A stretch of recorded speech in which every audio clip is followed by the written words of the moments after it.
Hello, hello. Didn't expect me today, did you? I put a message yesterday when I couldn't do the stream that I was gonna try to make it up today, and here I am, Saturday stream. Very unusual.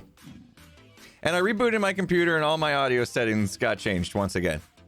Why, Windows? Why? Why you do this to me? Can you guys hear me okay? Am I talking to you? Okay, you hear me. All right. Yeah, I came back and Windows decided to make my monitor the primary sound source output device. Like, come on. Nobody's monitor has a good speaker in it. Anyway, good to see you guys. And yeah, sorry about yesterday. Just stuff and things came up. Nothing big. Just had some stuff to take care of, and urgently, and it was all good. It's fine. It's fine. Everything was fine except I missed the second stream of the week. I missed my Wednesday stream because, oh my gosh, it was so loud. Jackhammers all day long, 8 hours straight, tearing up my pool. I tore up my pool. We're getting it resurfaced. It's time. It's like 20 years since it's been resurfaced. So it was neat. It was cracking and stuff, and it wasn't very good. Anyway, so we're having that done. Always projects going on. And like the guest house, the studio, it's looking all right.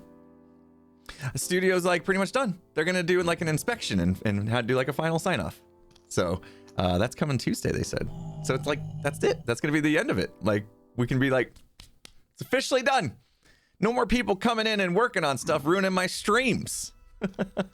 Oh, I don't plan on drumming today. But they are still set up. Actually, yeah, I can't even do it. I had to move my drums out of the way so that they could finish up the window stuff. I had to do like caulking and stuff. Anyway, so I haven't replugged them in yet since the last time I drummed on a stream. Anyway, so yeah, not today, but maybe next week. We'll get them back. We'll get everything set up. So I'm so excited to have done. My internet is being weird. I did a speed test. And my internet speed is like terrible all of a sudden. So I got to figure that out. I don't know what happened. I got to look into some stuff. Yeah, a little nervous about that. It's good enough to stream though. Apparently, you may get some buffering and stuff here and there. I've dropped some frames. Yeah, great. I was worried about that. How bad is it, people? It's like, yo, you've dropped 10% of your frames. This isn't going well. Looks like it's stable at the moment. Yeah. Okay. Yeah, I had a little dip. I don't know what's up with that. I gotta look into it. It may happen time to time. If it gets really bad, we'll just have to end the stream. But I do want to get some work done today. So just stand still. We'll be fine. Yeah, so you may get some buffering today. I don't know what's up with that. I did a speed test.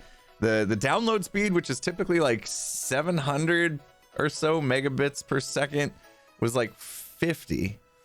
But the upload was still over 20. And so as long as it's over like 10, I can stream. But yeah, usually I have like 30 something.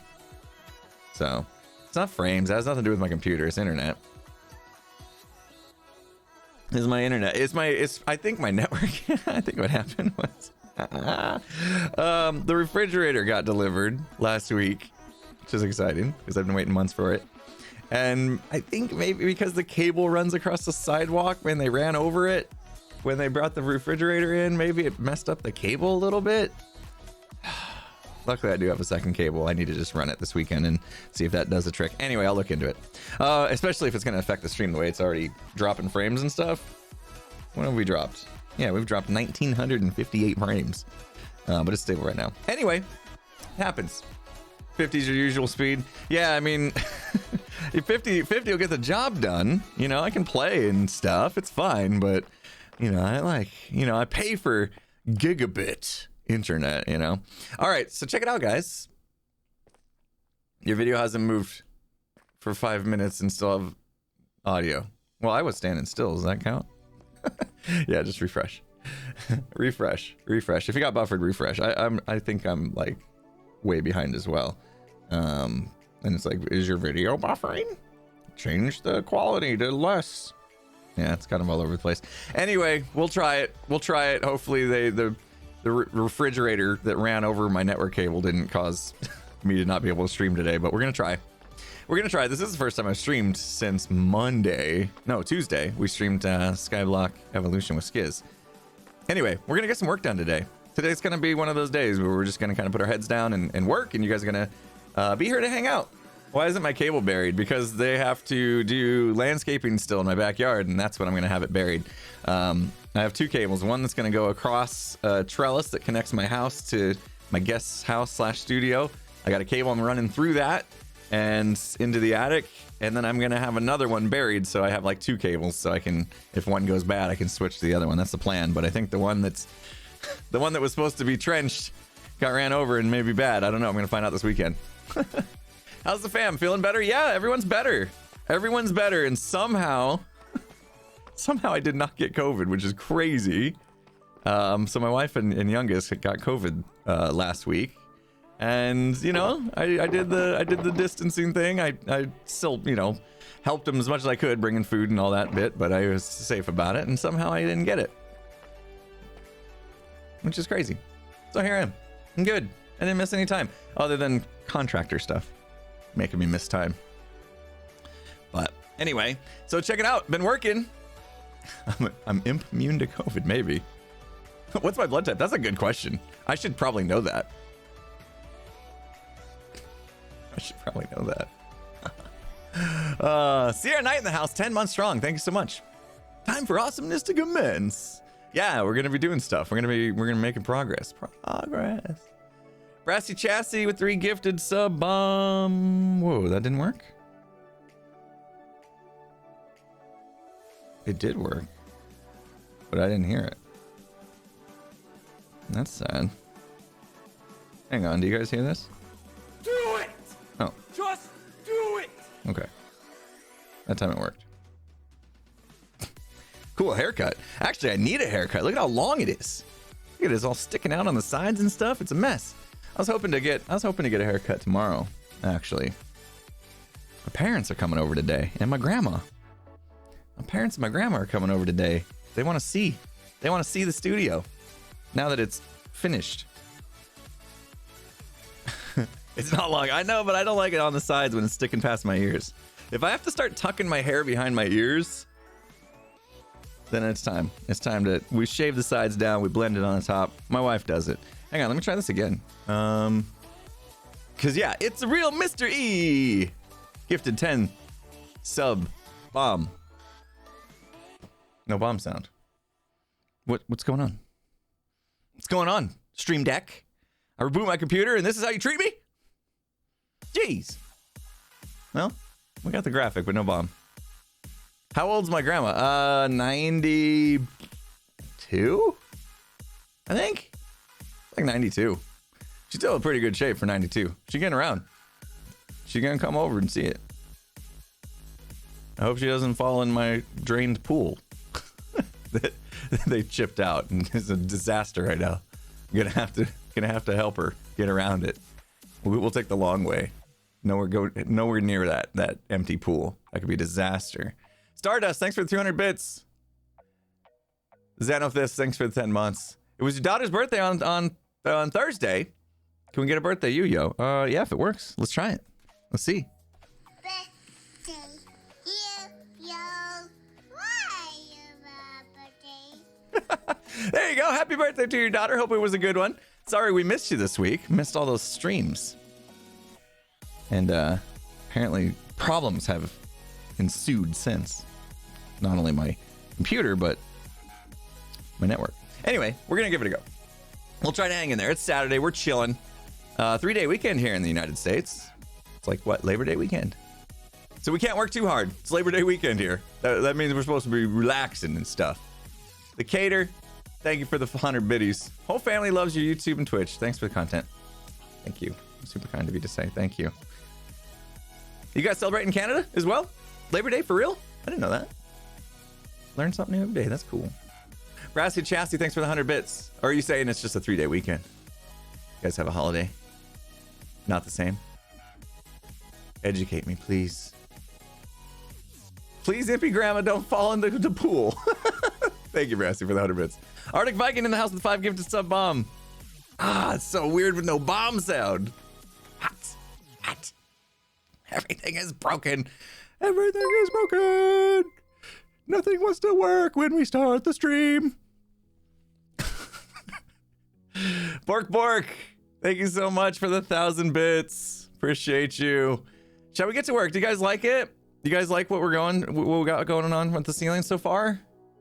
I did some work. Oh, that works. The Can You Dig It works.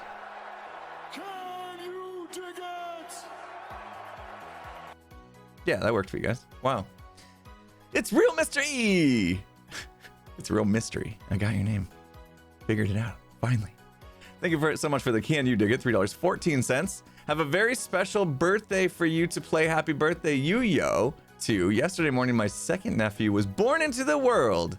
His name is Jasper. Brand new baby nephew. That's amazing. Jasper's a cool name as well. We'll do it again for Jasper. Brand new to the world.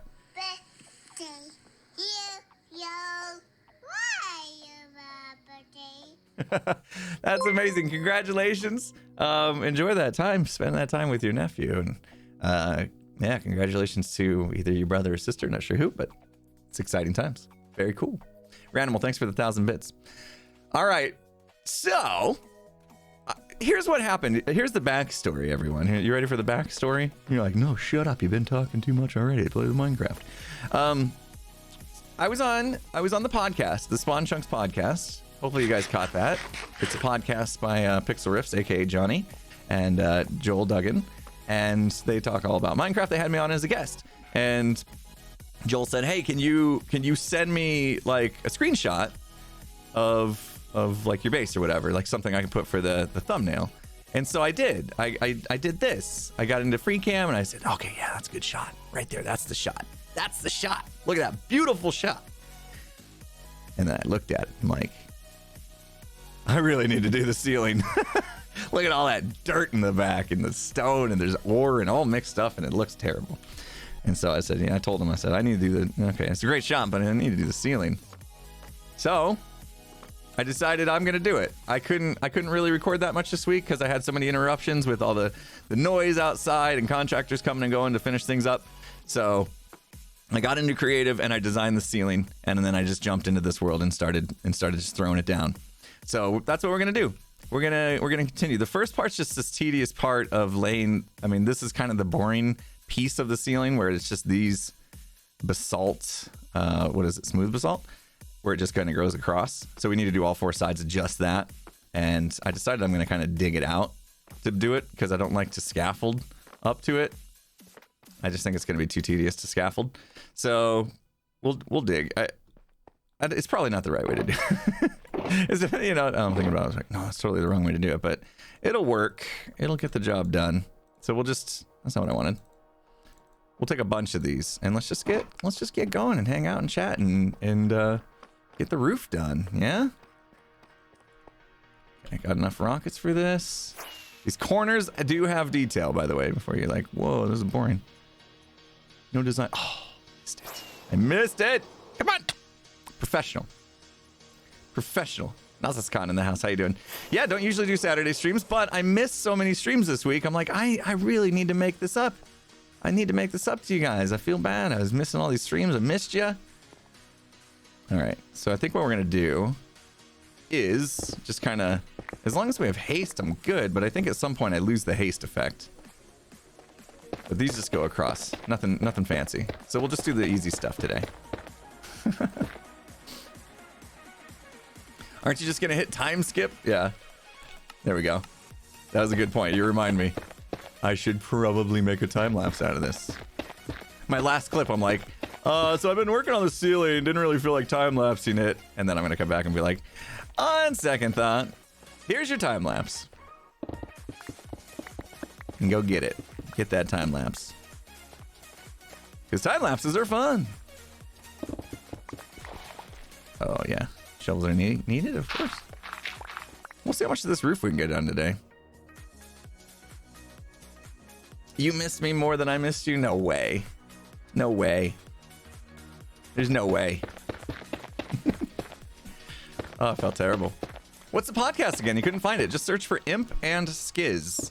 IMP space AND space SKIZZ. Search for Imp and Skiz. It's on all the major podcast platforms. Also, we have a YouTube channel that we put them on. If you're not already subscribed to the Imp and Skiz channel on YouTube, we do more than just the podcast. We got Sky Black Evolution we do, and Naked and Scared series, some animated shorts on there that are super cool. And yeah, that's our channel. Anything I do with my homie buddy, Skizzle Man, Dude, that's sweet. we pop over on the Imp and Skiz channel. So yeah, if you guys want to see more content and especially the shenanigans I get up to with my good buddy Skizzle Man, as well as the new podcast that we're doing, go check it out. Hashtag plug. Let's get it. Let's get some subs. Let's get that gold play button on that channel eventually. That'd be sweet. That bow is hating it. 13. Oh man, it is hating it.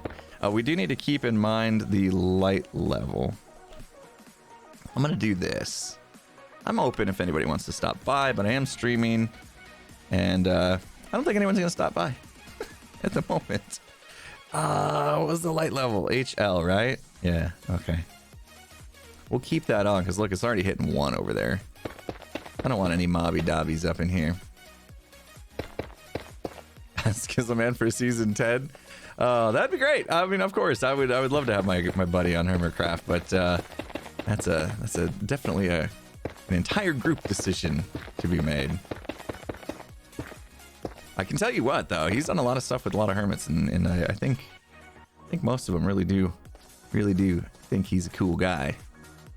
So that's good. We'll do that.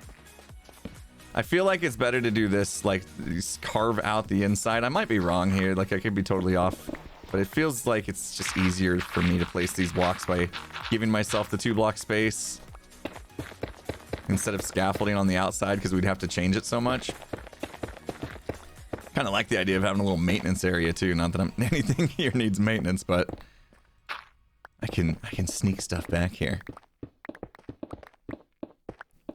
Was Skiz on Hermitcraft once? No, but I mean, he's done stuff with hermits like, gosh, he was in a really cool one. What was it called? We did a little mini series together with a bunch of hermits that Skiz was part of. So he's gotten a chance to know him, and he's been in like Double Life and Last Life and Third Life and all that stuff with a handful of hermits as well. So, but he was on the Legacy server for a while. Maybe that's what you're thinking of.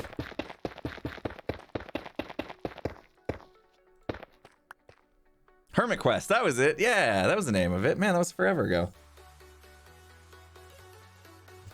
Feels like forever ago. River Kent, thank you so much for the 100 bits.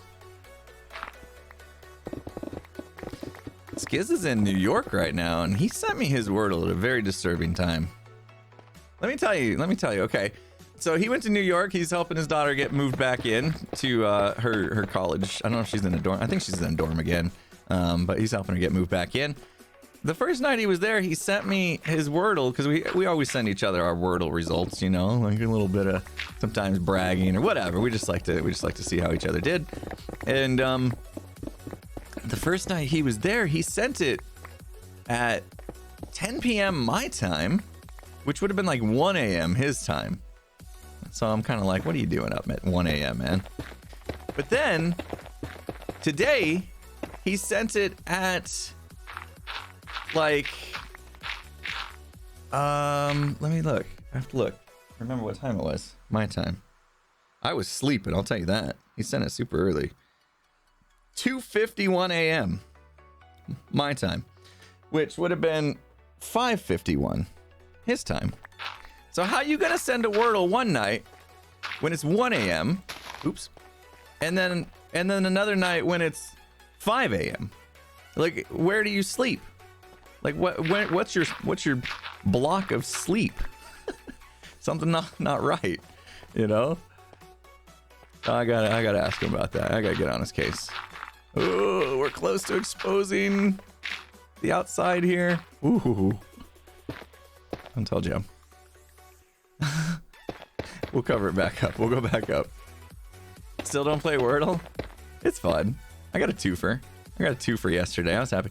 I almost forgot to do it. You have those days where you just kind of slips your mind or whatever. So I almost forgot to do it yesterday. And my wife and I, we go to, you know, we're getting ready to go to bed. And it's like after 10 o'clock at night, and I was like, oh, I forgot to do my Wordle. I was like, ah, forget it. Whatever. I'm skipping it. And she's like, no, not skipping it. And I know why she didn't. Yeah, we'll cover this back up. I know why she didn't want me to skip it, because she got it in 2. You know, so she wanted to beat me. She wanted to do better than me at it. You know, because it's kind of a thing. It's competition. So she was happy she got it in 2. So I was like, fine. You know, I just want to go to sleep. I said if I don't get it in 2, then I'm just gonna leave it be. I got it in 2. She wasn't very happy about it. I mean, I shouldn't say that, because it's not like she's like, you know, but I think she wanted this one to herself, and then I got it in 2 also, and she was kind of like, oh.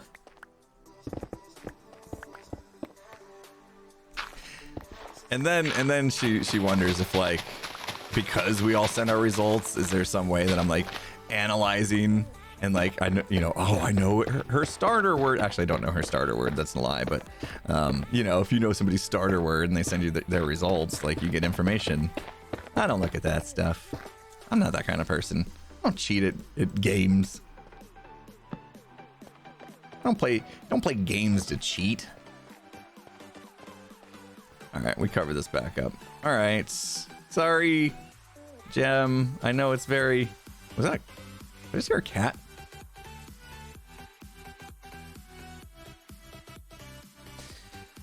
Did we drop more frames today? A little bit. It's not terrible though, right? Stream quality, it says it's excellent. Seems like it's holding up okay. Just got done watching yesterday's podcast. Very powerful, thank you. Thanks. Yeah, glad you enjoyed it. That was a fun topic. You know, yesterday's podcast on the Imposter channel, or search Imposter on all your podcasting platforms. Plug that real quick. We talked about content creation, which was a fun one. It was one that like I wanted to, like when we started talking about doing a podcast, I was like, I really want to just talk about at some point, you know, what life is like, you know, being a content creator and stuff. And so we had that conversation on the podcast, and it's a fun one. I really enjoyed that. I know it steps down a little too harshly here, but we gotta do it. All right, kind of works. Ooh, should we torch it for her? Hey, I said go there. Come on, game. Let me put it in my inventory. All right, now we gotta sneak back into our base. Oh yeah. I got a mini HUD. It's called, and it renders the light levels. That's what it is. If you're just joining, and basically, if it is yellow with a red number, that means a mob can spawn there, and that is no good. No good. See, we fixed it. Now we won't have any creepers creeping. Although I'm sure she probably doesn't want torch spam up here either. She's probably got a better. Well, there's already some torches, so anyway. We'll have to figure out a better way. But this is kind of Gem's area. I'm not gonna touch it too much. Look, even our bridge is not good. All right, so what did we do? We just did this guy. My place is safe, right? I mean, there's some dicey spots where it gets down pretty low, but there's no red. Should be good. Oh, you gotta be kidding me. You gotta be kidding me. Mini HUD is the bomb. Yeah, it's very helpful. Very helpful. There's so many tools these days to help us, isn't there? It's nice. Tartarus2501, thank you so much for your tier 1 sub. Welcome to the sub club. Enjoy channel badge and your emotes. Good to have you as part of the sub family. Thank you so much. Appreciate that. It's Johnny B3 with 100 bits. Can you hit Scar with your axe and yell Thor just once? Okay. This isn't exact. Thor's is a hammer though. That's kind of an odd thing to do. Scar will get mad. We'll do it someday. Sumcast9210 with the 200 bits. Loving the podcast, and yesterday's put a lot into perspective for me. I've been wanting to go back to school for networking IT and doing more with computers. Thank you so much. Thank you for that. Thank you for the bits, first of all, but thank you so much for the sentiment. Stormbreakers, he got an axe. I haven't seen it. I haven't keep up. Is Thor, is that Marvel? I don't know. I don't keep up with this Marvel. I don't keep up with many of those. I know you guys can hate me. It's Marvel, right? Yeah, I'm really behind on the Marvel stuff. It's hard to watch that stuff. Like if your partner is not into that stuff, my wife's not into that stuff that much, and so I don't force her to watch that stuff. You know, I would probably like it. I'd probably watch it and like it, but I'm not gonna like force my partner into watching something. So I would need to either just find some time on my own, as I'm like here in my office, maybe doing some work, watching on the side. But I don't like to do that either. Like if I got a movie up, I want to be like fully engrossed. You know what I mean? Like fully attentive to it. And when I'm in my office, I'm here to work. You know, so if I'm gonna throw something up on the TV, it's got to be something that I'm not gonna actually watch. There's no way I'm getting. How am I supposed to do this? How am I supposed to do this? All right, we got it. We got it. What's our pedal set to? That one? Okay. Here we go. Nailed it. Oh, gotta love the foot pedal. Did we do it? We did it!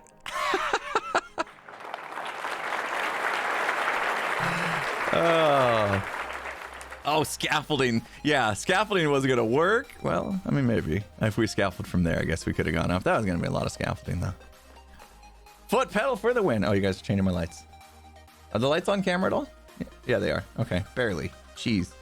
I feel bad since we've been changing camera angles. Like, this whole, like, you guys get to control the lights behind me. It's gonna be so much fun. And then you guys barely get a sliver of lights to change. Sorry.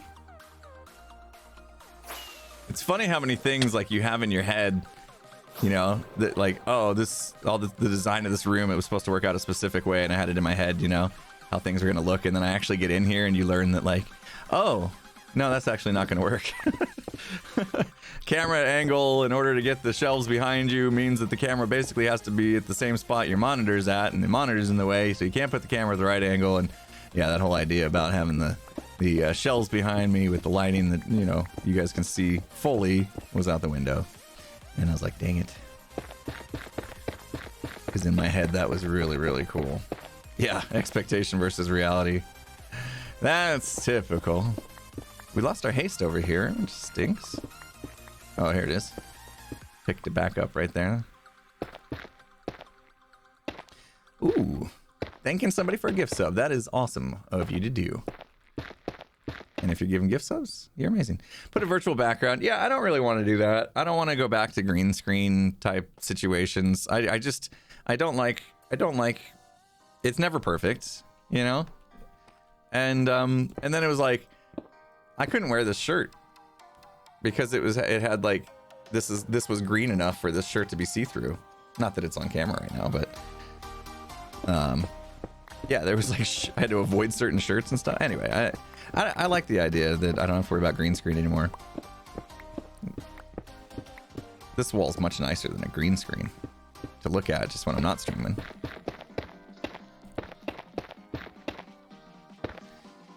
I don't know if you see this. Appreciate the hard work. Thank you so much. Hermitcraft, If It's Kids podcast. Reading the phone book. Vengeful Sloth, thank you so much. Appreciate the message. Thank you. Also have the benefits of matching the hair color. Oh, you mean I should dye my hair green? Is that what you mean? Yeah, I mean the one bad thing about no green screen is we do take up a little extra real estate now. Like, you used to be able to see the game kind of behind my head, so you get a little bit more, but I mean that's top right corner of the game, and you don't really need to see that too much, do you? So we lose a little bit, but green screen was just kind of a hassle anyway. Like dialing it in, and every time lighting changes just in the slightest, you'd have to like reconfigure it and stuff.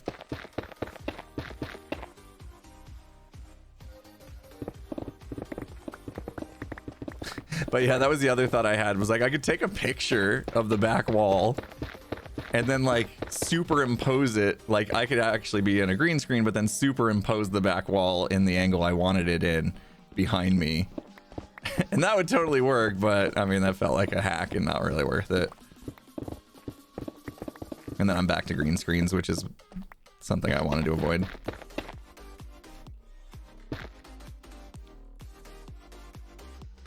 Lamuda, hopefully I said that right. How you doing? Like your vids and streams? I'm doing great. Thank you so much, and thank you for that. Appreciate it. Glad you enjoy the content, even though I wasn't able to make a lot of it this week. Hopefully we'll be back on track. I know I've been saying that for like the past 2-3 weeks straight, but this really should be it. Now that they're like getting the final inspection signed off, that means like they're done. Like people are done coming in and doing all sorts of little odd jobs.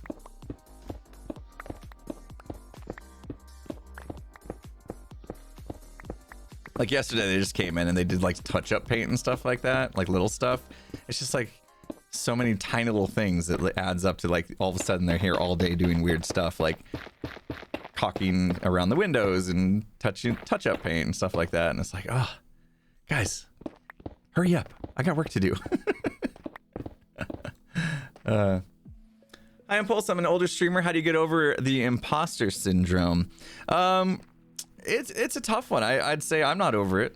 You know, I'm not over it. I still get the I get that feeling from time to time. I think just keep going. The more you keep going, the more comfortable you get, and the more comfortable you get, the less you feel like you're an imposter. And so, yeah, just again, I think if you listen to the podcast, if you're asking this question, you haven't been watching or listening to the Imp and Skiz podcasts, I would say start there. We definitely had some good advice in the podcast that I can't really give you in a stream right now. Otherwise, it'd be the entire stream and it'd be like a regurgitation of the podcast. So I encourage you to listen to those if you haven't already, the Imp and Skiz podcast. But yeah, short answer is just to not compare yourself to others. Right? We talked about that in the podcast that came out yesterday. Comparison is the thief of joy. We talked about that. And just stream a lot. Like if streaming's what you want to do, stream a lot. Especially when you're starting off, like with anything, like YouTube or streaming or anything you're new at, do it a lot. Because repetition is what's going to get you better at it. And then really like take a second to self-reflect, you know? Like if you're new to art, like you want to be an artist and you're new to drawing or something, right? Like draw a lot. And then every time you do a drawing, like take a look at it and really like analyze it and self-reflect. Like what could you have done better? And then do another drawing and try to improve on those like tips that you kind of give yourself, or maybe other people. Maybe have other people look at it and say, hey, you know, I'm not sure the shape of the face is quite right, you know, stuff like that or whatever. And then the next time you try to improve, and you do it over and over and over again until that kind of imposter syndrome starts to go away and you feel like, okay, I'm actually getting decent at this.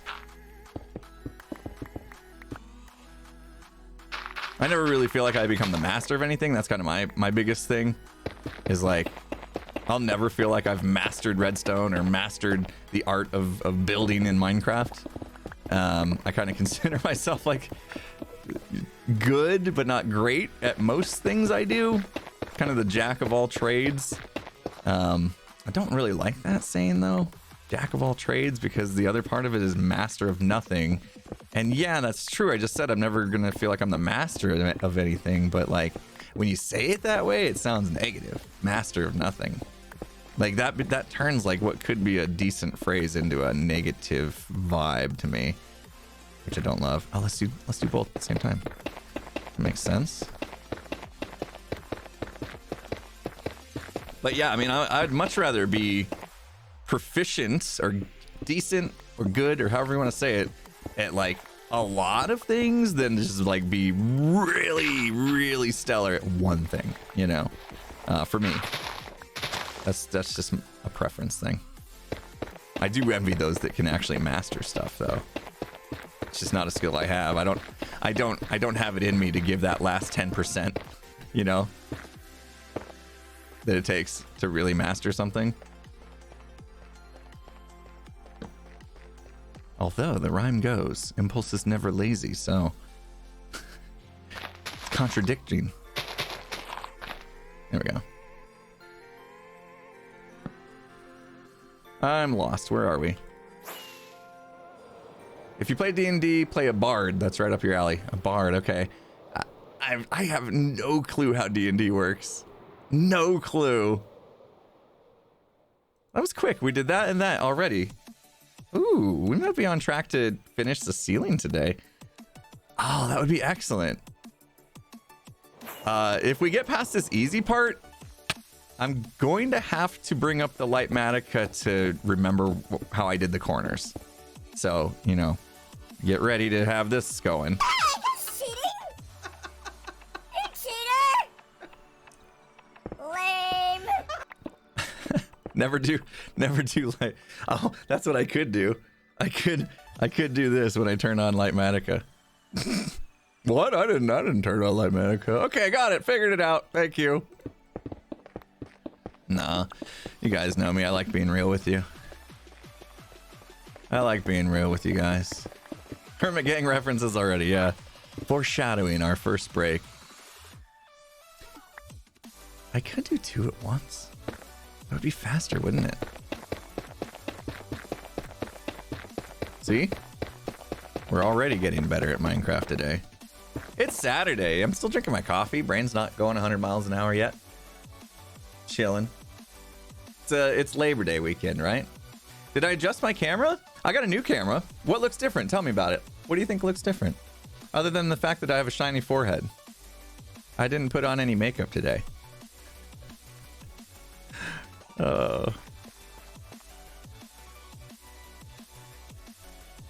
You guys think the new camera looks okay though? I did work on it. I definitely worked on it. I'm working on the caffeinated part. Yeah.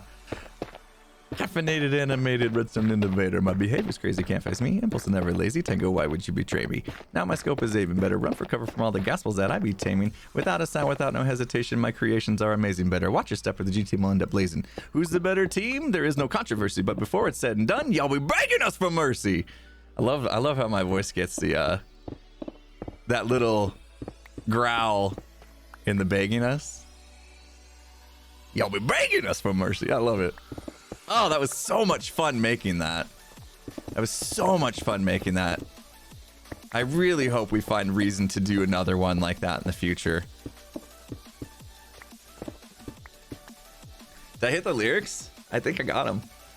For not being caffeinated yet, Saturday morning, stayed up a little bit later last night than I normally do. So my brain's a little foggy still. I think I nailed it. No, I don't have anyone else's verses memorized.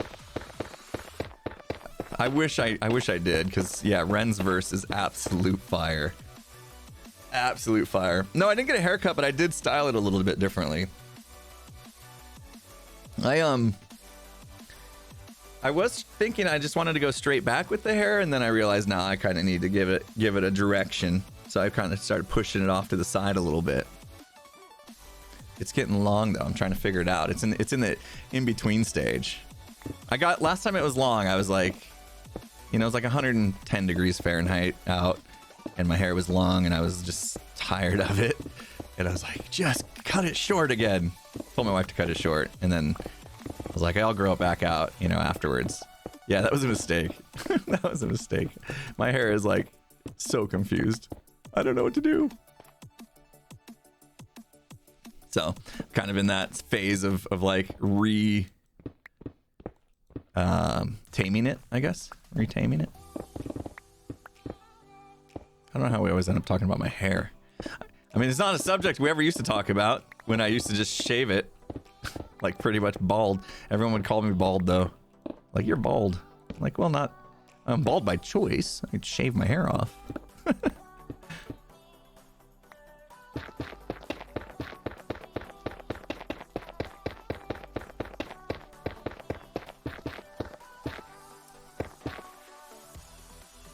Yeah, is me having the mini HUD up like confusing too many people? Because like people pop in the stream and they're like, what the heck are all these weird numbers on your screen? Yeah, they're just to show me the lighting so I know how often I need to replace a torch, but I don't need to keep them on, I suppose. It's confusing peeps that are coming in, brand new. If you're coming in and you just started watching the stream, welcome, welcome. Good to have you here. Oh, we lost our haste. I covered up a bunch of the beacons when I built some of the roof design, so that's why we don't have haste all the way around. There's like one beacon left that didn't get ruined.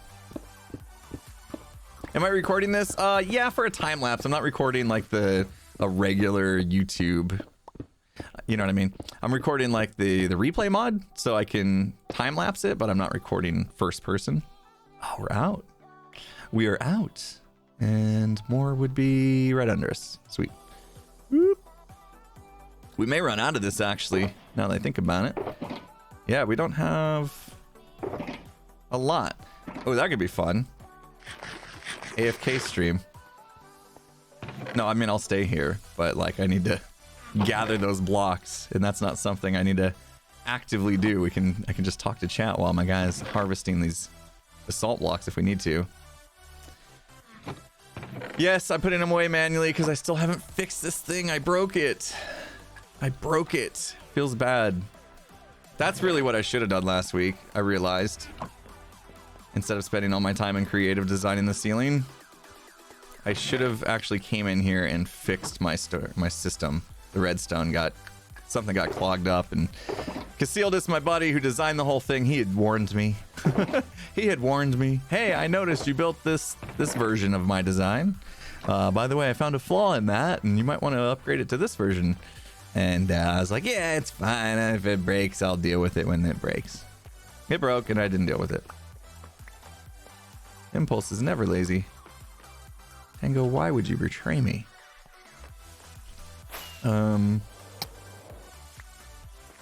we go.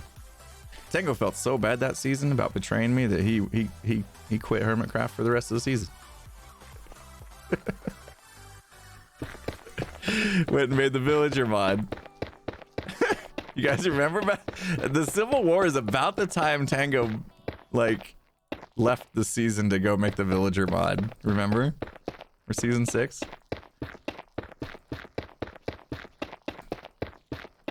Anybody still playing that villager mod that he made? That thing was awesome.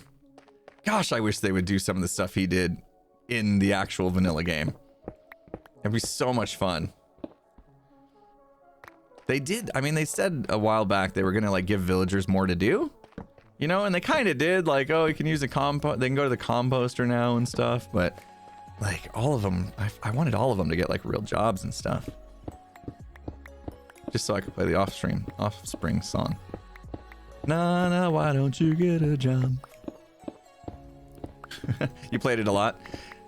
I mean, I suppose it hasn't been updated, so you'd have to play in an older version of Minecraft, right? What version did he develop it on? Like 1.14? 1.13 even? Get a haircut and get a real job, yeah. Then I could yell at my villagers. You need to get a real job. No, being a YouTuber is not one of the crafting stations. Oh, that's what they should do. They should put like a silver play button or something in the game, and then like if you put that down, then like the villager becomes a YouTuber and it just like has a headset on and sits in front of a computer all day. That would be great. 1.12, wow. Okay, jeez. So you got to run version 1.12 to play the villager mod. I can imagine like part of Tango desperately wants to have the time to update that and do more with it, but obviously it wouldn't be a great decision for him to make right now, being where he's at, so. And I know that's kind of his baby too. It's not something he can just like hand off and feel comfortable like handing off to another developer or something. I know those feels.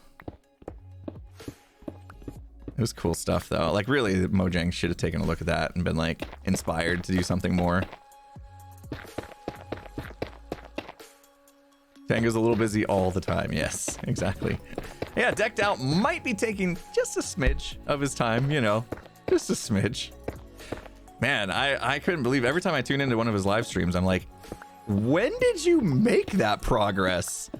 Because he is making significant progress like daily on Decked Out, and I'm just blown away. Like, he's always gotten on himself about like being slow at Minecraft and building and stuff, and like Decked Out is coming along fast. So he's pedal to the metal on this. He's into it. That's awesome. Seemed like a lot of you guys are into it as well. Tuning into his live streams and videos and stuff to see what's going on with Decked Out. We're all excited about it. All right. Yeah, he's well organized this time. Yeah, he did spend a lot of time planning. I know that. So like if you spend a lot of time up front planning, and then you can just like when it's time hit the ground running because it's all planned out, it definitely helps. Okay. So that's that one. Okay, 3 out of 4 done. This is the last one, and then we tackle the corners, which I'm a little nervous about. We might do the scaffolding for the corners. We probably can get away with scaffolding in the corners. I'll put down some temporary blocks down here so we have a flat surface. Yeah. The corners are going to be... They're not super challenging, but I will need to reference the schematic for them. Oh, and we're out of blocks. Before I even start, let's go get some more basalt blocks. It's kind of dark. Wait, and I can fix that. There you go. No, it's not. It's perfect. The corners have some light, which will, the corners, see there's some lights coming in? There's some lights, which will help, but yeah. It's kind of meant to stay a little bit dark on the ceiling at these bits. I mean, there might be ways we can sneak in a little bit of lights in there. Maybe. Let's get the corners in before we make too many rash decisions on whether it's dark or not. Pickaxe is a little low. I have a secondary one if I need to. I think we'll be okay. Oh, but yeah, we are gonna let's repair it before we get the basalt though, because I think we need to go harvest basalt, and that's gonna take a second.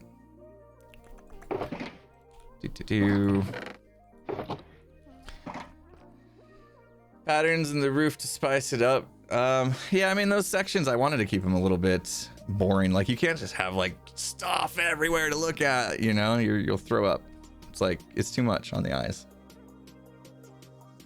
I wanted to have some dull sections so that the eye's actually drawn to the cool stuff, you know.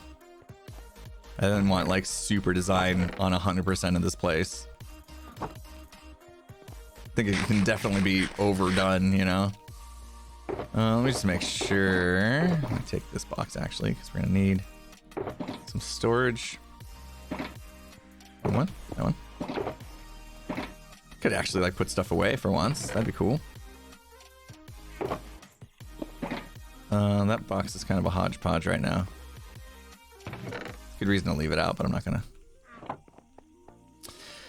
All right. Well, let me just check before we go. Do I have more basalt? Maybe I harvested a bunch and I left it in here. Just a few. Yeah, no. Let's go get it. Let's go get it. Is there a bed back here? Yeah. When we come back from the end, I don't want to be in a weird spot. Well, apparently it's nighttime. How do I feel about him getting tons of ancient debris? I can't believe how lucky he's been. Or maybe Cub was wrong. You know, Cub said that he thought branch mining for ancient debris. And yes, I did it along the chunk borders and at the right height.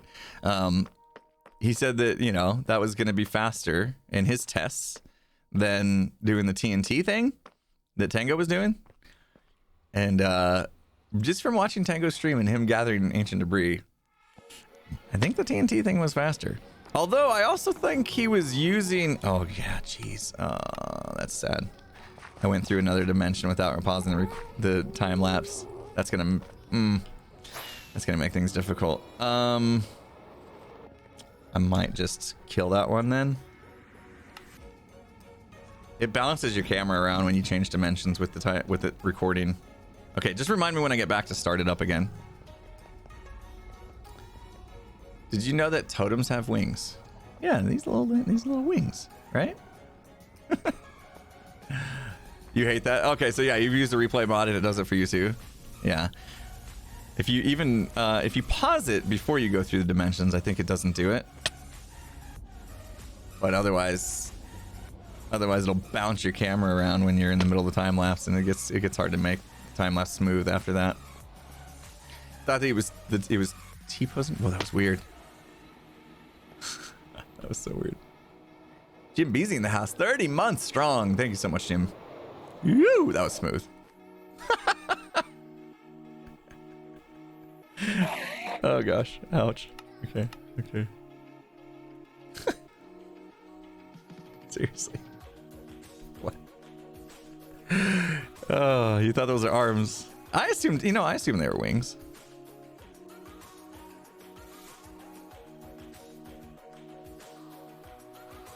What's my favorite Hermitcraft season? I mean, I'm always gonna say the one that I'm currently in. This season has been interesting. It's been different. It's just been weird because we went from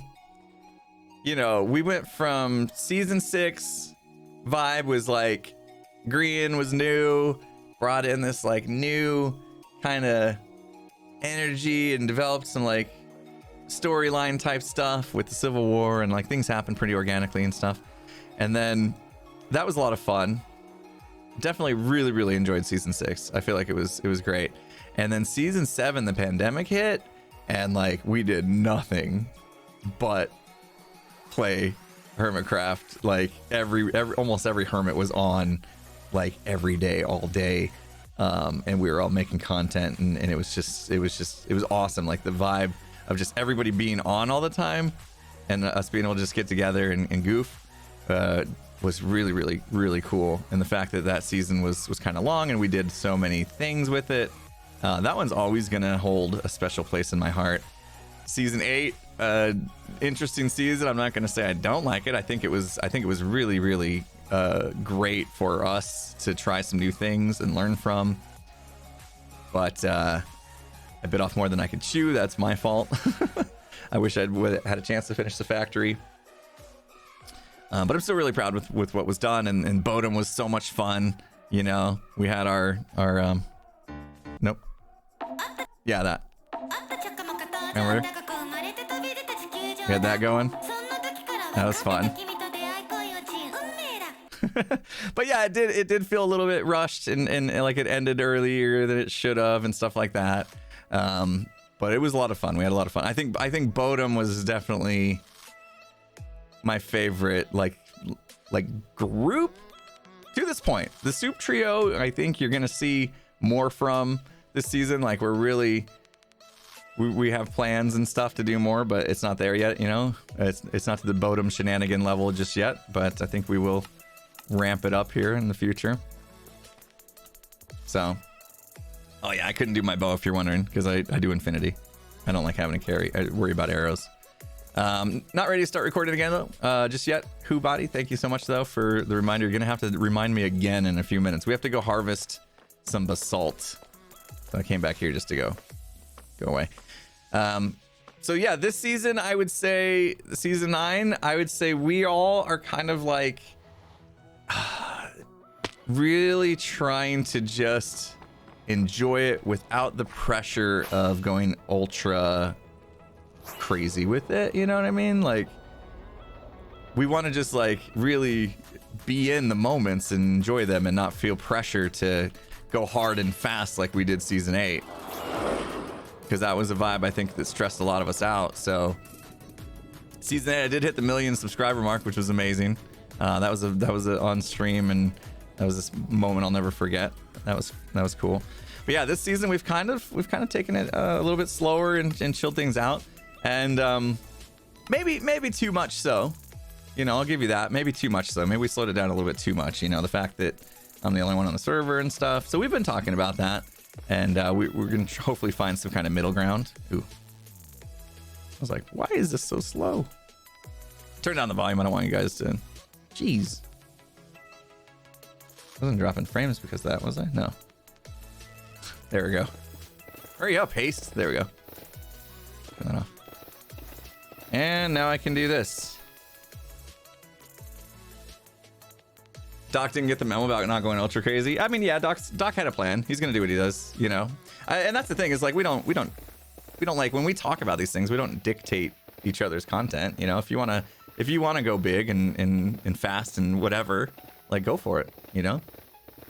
pull up a perimeter and build all sorts of crazy stuff in there. Go for it if that's what you enjoy. You know, I think what we need to do is just have a little more interactions. You know, like we've been talking about that. You know, like worry less so much. Like we got into this place where we're all trying to do like these crazy mega builds and stuff to really impress everyone and show what we're capable of. But when we're all just doing that on our own, might as well just be doing that in a solo world, right? There's a reason why we play on a multiplayer server and we're a group, because we like to get together and have fun as a group, have some group dynamics and shenanigans and goofs and pranks and all that kind of stuff.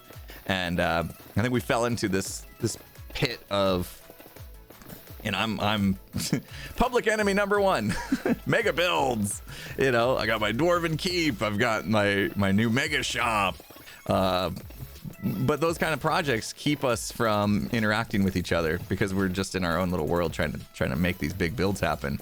A lot of times spending time in creative. Like I bet you anything, you know, all the active hermits on the server, half of them are probably in creative right now, you know, like working on designing something instead of here on the server where we could be goofing off. So yeah, we're trying to find that line again. We'll get there. I think what you're gonna see with this season is it's gonna have like a bit of a slow start because we're finding our way again, right? We got pushed into a way in season 8 and we tried to, you know, the pendulum swings, you know, and we may have swung it too far to the other side to start the season, and now we're going to try to find that middle ground where we can kind of have the best of both worlds. And I think you're going to see the season pick up a little bit here soon. Like I'm really excited about some of the stuff we've talked about in like our Hermitcraft meetings and stuff. I think you're going to really see season 9 take off in the next couple months. So hopefully people didn't give up on this season too soon, because it was a little bit slower. But I really do think you're going to see season 9 like really become like the greatest season you've ever seen, you know, or at least as good as maybe the stuff that happened in season 6 and season 7. I think you're going to see that stuff coming soon, because there's some really cool stuff on the horizon that we've talked about and we're all jazzed about. And it's just a matter of, you know, when you like watch a movie or read a book, how there's like character development and all that stuff that happens in the beginning, you know, and it's like, oh, kind of boring, but it's necessary. And then like things start to ramp up. I think that's kind of like we're just now getting past like the character development part. You know, that's probably the wrong term to use because it's not exactly it, although you can think of Ren the King, of course. But I think we're kind of past that setup portion, because there's infrastructure too when it comes to playing on these servers. There's infrastructure. We got to have these farms to have the blocks to build the things that make the storylines and all that kind of stuff. So yeah, it's kind of like I relate it to designing a set of like a play, you know, like our set design is getting the farms to have the blocks and our base is built and stuff like that. And then like once that's done, we can actually kind of put on the show. And I feel like we're getting ready to take stage. So it's gonna be fun. Just hang in there. Is there no music today? Oh, it's just really low. You guys hear music? They're really low in my ear. Worst thing that can happen is going too fast and then burning out. Yeah, exactly. That's what we wanted to avoid. That was the season 8. You know, like we knew it was a short season, and I think a lot of people went super hard because we had limited time and maybe got a little bit burnt out. We had our break, you know, season 8, between season 8 and season 9, there was a good 2 months. We had our break, but and I think that helped a lot of us. Let me see what I got. Oh, okay. That's enough to finish, I think. Let's take it. Don't need to be here all day. As we chat. Okay, now the music's getting a little louder. I can hear it. I think it was just that song was super quiet. In season 10, are you planning on getting any new members? I don't know yet. Can't answer that. I don't know yet. I mean, season 10's not something that we're even thinking about at the moment. We're still just really focused on this season. And because we don't plan on having another short season, the word season 10 has not come up once in a meeting, you know, because no one's thinking about that. We're just thinking about how to make season 9 the best season ever, as we do every season. Try to make whatever season we're on, the best season ever by really just focusing on it and figuring out what we want to do. And it's happening. And all the hermits are into it, you know? I mean, one thing I'll tell you is, and I'm sure you guys can attest to this as well, but like, we do really miss Mumbo. Yeah, it is always great having Mumbo around, and hopefully he'll be back soon. I know he's biking, and he's biking through Europe or something, like all the way to Italy is his plan. He's crazy. He's so crazy, but yeah, hopefully he comes back from that trip and did what he needed to do, and he'll be ready to rock again, and we'll be excited to have him back. We definitely miss him. Okay, now we start recording. Yeah, once I get these blocks changed over, actually I don't really need to worry too much about that. We're just using the same block over and over again. The other blocks that would fill up my inventory can just despawn. So yeah, let me just make a whole bunch of these. There we go. I think I turned up the music too much. In my own ear anyway. Okay, now it's time. Thank you.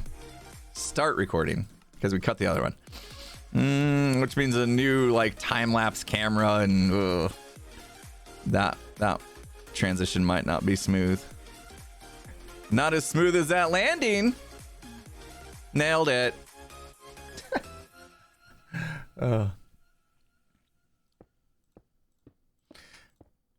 I'd watch videos of him just goofing off. Wouldn't even have to build anything. Yeah, right? Like, I think that's the sentiment we're seeing a lot, and we love that. We love to hear that. Not just in Mumbo's case, but like, seems like a lot of people would say that for most hermits. And that's us, right? Like, that's our fault.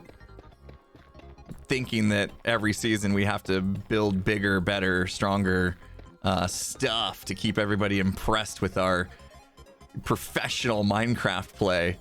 And really what we're seeing a lot in the comments is our best moments aren't the look at my mega build moments. They're the coffee, what was it? The coffee shop thing that happened, you know, and I watched some of that, and random moments that happen in stream, you know, like Scar dressing up as a creeper and scaring people, and you know, all the goofy stuff, all the shenanigans have nothing to do with spending 40 hours a week building the biggest possible base we can, you know.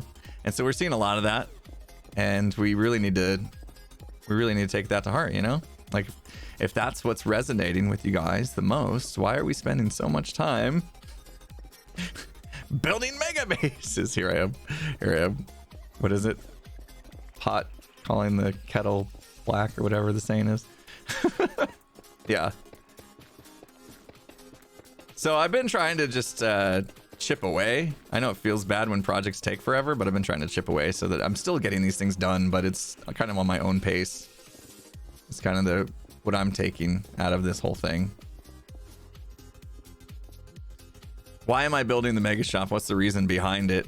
Honestly, the mega shop was just, I really liked the way Sahara operated. Just all in one-stop shop. I've always been a fan of one-stop shops, you know? And as I started realizing that I'm going to continue building farms because I like doing that, and a lot of these farms I have resources other hermits could need or want, but I really didn't want to build a shop for each thing. Like, every time I got an item, like I realized this when shulker shells, when I didn't want to build a real shop to sell shulker shells, I was like, something's not right. I don't want to do that. So what can we do to solve it? And I'm like, well, if I just kind of invest one big investment into one shop, then it doesn't matter what I sell. I can just shove it in the shop and I'm good to go. Every time I get a new item, I don't have to, think of a new build. And that was kind of the thrust behind it. Now, yeah, the mega build, the mega shop is a mega build, and it's going to take a mega long time. So there's that. Like, it's just upfront investment, I guess, versus dealing with it later. But also, I think it's gonna be cool. It's gonna be a staple of the shopping district when it's done. When people look at the skyline of the shopping district, it's gonna be very prominent, and it's on brand for me, so people immediately know it's an impulse build, which is cool. So it just made sense to me. I like doing it. I like putting in the time to have something that at the end of the season I can be super proud of, and that's one of them.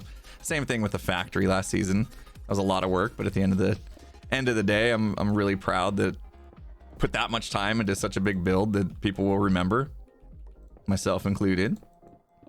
So it ended up being worth it for me. Shop have a name yet? Okay. We've talked about the name of the shop a few times on stream, and I thought I knew what I was gonna go with. But then I kind of spied on some of my patrons chatting. They're probably here. And they were talking about a different name that we hadn't really talked about too much, and how it actually did have a better ring to it. And the more I thought about it, the more I kind of realized I think I agree with them. And so where I'm at today is iBuy. So the letter I, my classic lowercase I, and then buy, B-U-Y. iBuy, because I don't know, it feels simple and would be easy to kind of market that, and it makes sense. iBuy, that's what you want people to do. You want them to come in and buy your stuff. iBuy, and it has a good ring, I think. So yeah, I'm kind of leaning towards iBuy at the moment. I'm not 100%. Yeah, kind of like eBay, right? eBay, iBuy. It's got the same kind of flow. And so yeah, that's where I'm at the moment, and I think we could do something great with that. I think we could come up with logo, and market. Yeah, maybe even a pamphlet that we hand out, marketing material, stuff like that. Be easy to write that on the building itself, because it's not very long, so we can use Minecraft blocks to actually make a sign on the building that spells out iBuy. I think that would be worth doing. That's where I'm at. Well, I leave up Illuminate. Yeah. I mean, I do really like what I did with Illuminate, so I think I'll leave that be its own shop, and maybe not even put the illumination stuff in iBuy. I'm just gonna go with it, I guess. I'm like, yeah, I'm not 100% convinced that that's the name, but well, that's the name. I probably won't put that stuff in there, because I do want people still to go to that shop. I'm proud of what we did with that shop, and I want to finish that too. Could rent it to another hermit? Yeah, I mean, I guess there's probably other hermits that don't want to build shops. They're maybe in the same boat as me. Oh, oops. Get sick of building. I never turned my volume back up.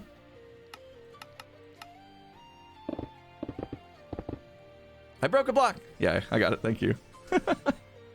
Thank you. That's what we call Twitch delay.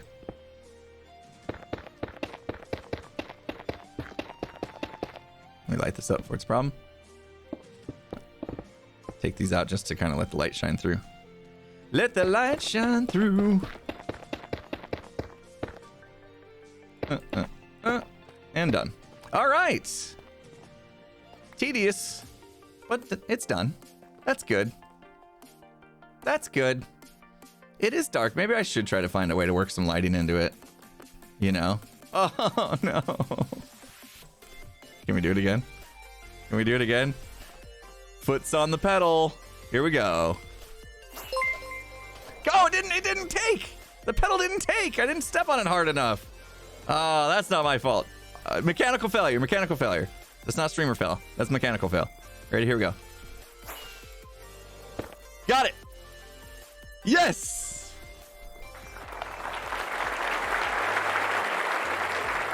Perfect. Did I start recording? Yeah, it's going. Although right now we're not building, so I can pause it. Aaron Smile in the house. How you doing, Aaron? Good to see you here. Thank you so much. 1,000 bits from Aaron Smile, being amazing. Happy Saturday, Professor Dippledop.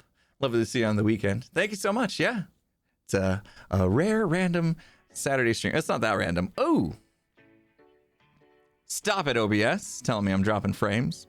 Come on, internet. You can handle it. All right, stay still. We're dropping frames. If you get buffering, just refresh. We'll be fine. We'll be okay. We need to do this bit. This bit's got some detail too. I think I want to do the corners first though. Okay. Nobody look. I'm gonna show you what it's supposed to look like. Wait. Don't look. I think it's all polished and then we have a little bit of detail in it.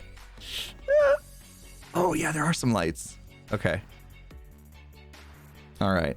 So I gotta do polished. Oh, it's just four straight across and then we angle. Got it. All right, we need that balcony too. You didn't see anything. When is the Harry Potter stream? It's on Black Friday. Yeah, thank you, Aaron. Whatever day that is, November 26th or something like that. Nope. It was on the wrong sound bank. I didn't see it. Whatever it was. Yeah, thank you. Okay, so we'll try to follow that. Actually, I need to look at it again. Oh, okay. I got to do the walls and the polished. Okay. We might run out of deep slate before we're done with this. It's a lot of deep slate. What's the Harry Potter stream? So I'm going to be doing a 24-hour live stream for charity. It's for No Kid Hungry. It's to help feed hungry kids in need. And we did one last year, and we visited a server that had like Lord of the Rings, Middle Earth, the Middle Earth server, and basically just spent most of the stream kind of touring it. And we had some events where I had to like recreate epic battles from Lord of the Rings and kind of relive the Lord of the Rings trilogy. Actually, we did Hobbit too, so it was like the whole story from start to finish, basically. And this time around, we're going to be visiting the Wizarding World of Harry Potter, and which is exciting to me because I'm definitely a Harry Potter fan. So that's coming on November 26th, Black Friday. We'll be raising money for charity whilst visiting a very cool server with Harry Potter's the world of Harry Potter in Minecraft. It'll be fun. We'll see if we can raise some money for a good cause. Love watching Harry Potter around Christmas time. Yeah, it's kind of a tradition for my family as well. We usually binge watch like all of them around that time of year. Just makes sense. Last year, we got so tired we invented pizza waffles. So you never know. you never know what you're gonna get on a 24-hour live stream where I go a little bit bonkers by the end of it because sleep deprivation is a real thing. Ooh, yeah, we are super low on deep slate. This is not good. I think actually I have a lot of it over at the Mega Shop build, so we might have to go borrow from that since we're kind of shifting focus today back to the base. You read the books over 9 times. What's my favorite Harry Potter book? I mean, honestly,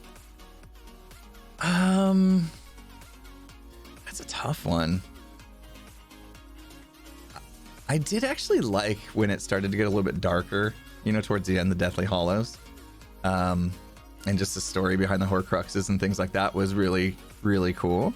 But gosh, there's nothing beats like the early days and the innocence of, you know, Ron getting busted by mocking Hermione, you know. Lucky we didn't panic. You know, all those moments from the early movies, early books were great. So you're a wizard, Harry. Yeah, I mean, all those moments. So I don't know. I'd say I'm still kind of partial to the earlier stories than the later ones, but I did really like the darker vibe too towards the end. What were I trying to remember? It's kind of hard to piece my thoughts together on that, to be honest. That should do. That's not gonna do. But that was a start. That's a start. The new Lord of the Rings show is bad. I heard the opposite. I haven't watched it yet. I heard the opposite though. That makes me sad. How about making rooms in iBuy and rent them to other hermits? If there's space, like I need to make sure I leave space for myself. There's a whole reason why I'm doing it, right? So I need to make sure that I have space for all the things I want to sell. Okay. We just wall across the top of this. However, there's a part you're gonna hate me about. I probably shouldn't show you it. All right. Oh, I better do both. No, I can come back on this side and do it, right? Might have to dig it out, but there is a part of this base that's a little wonky. It's like my dark secret. Oh no.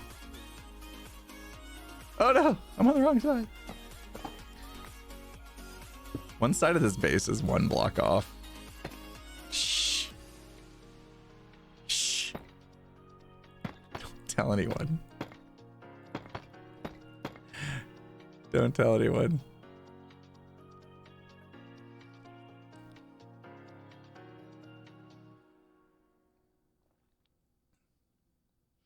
It's not bad. First 2 episodes were great.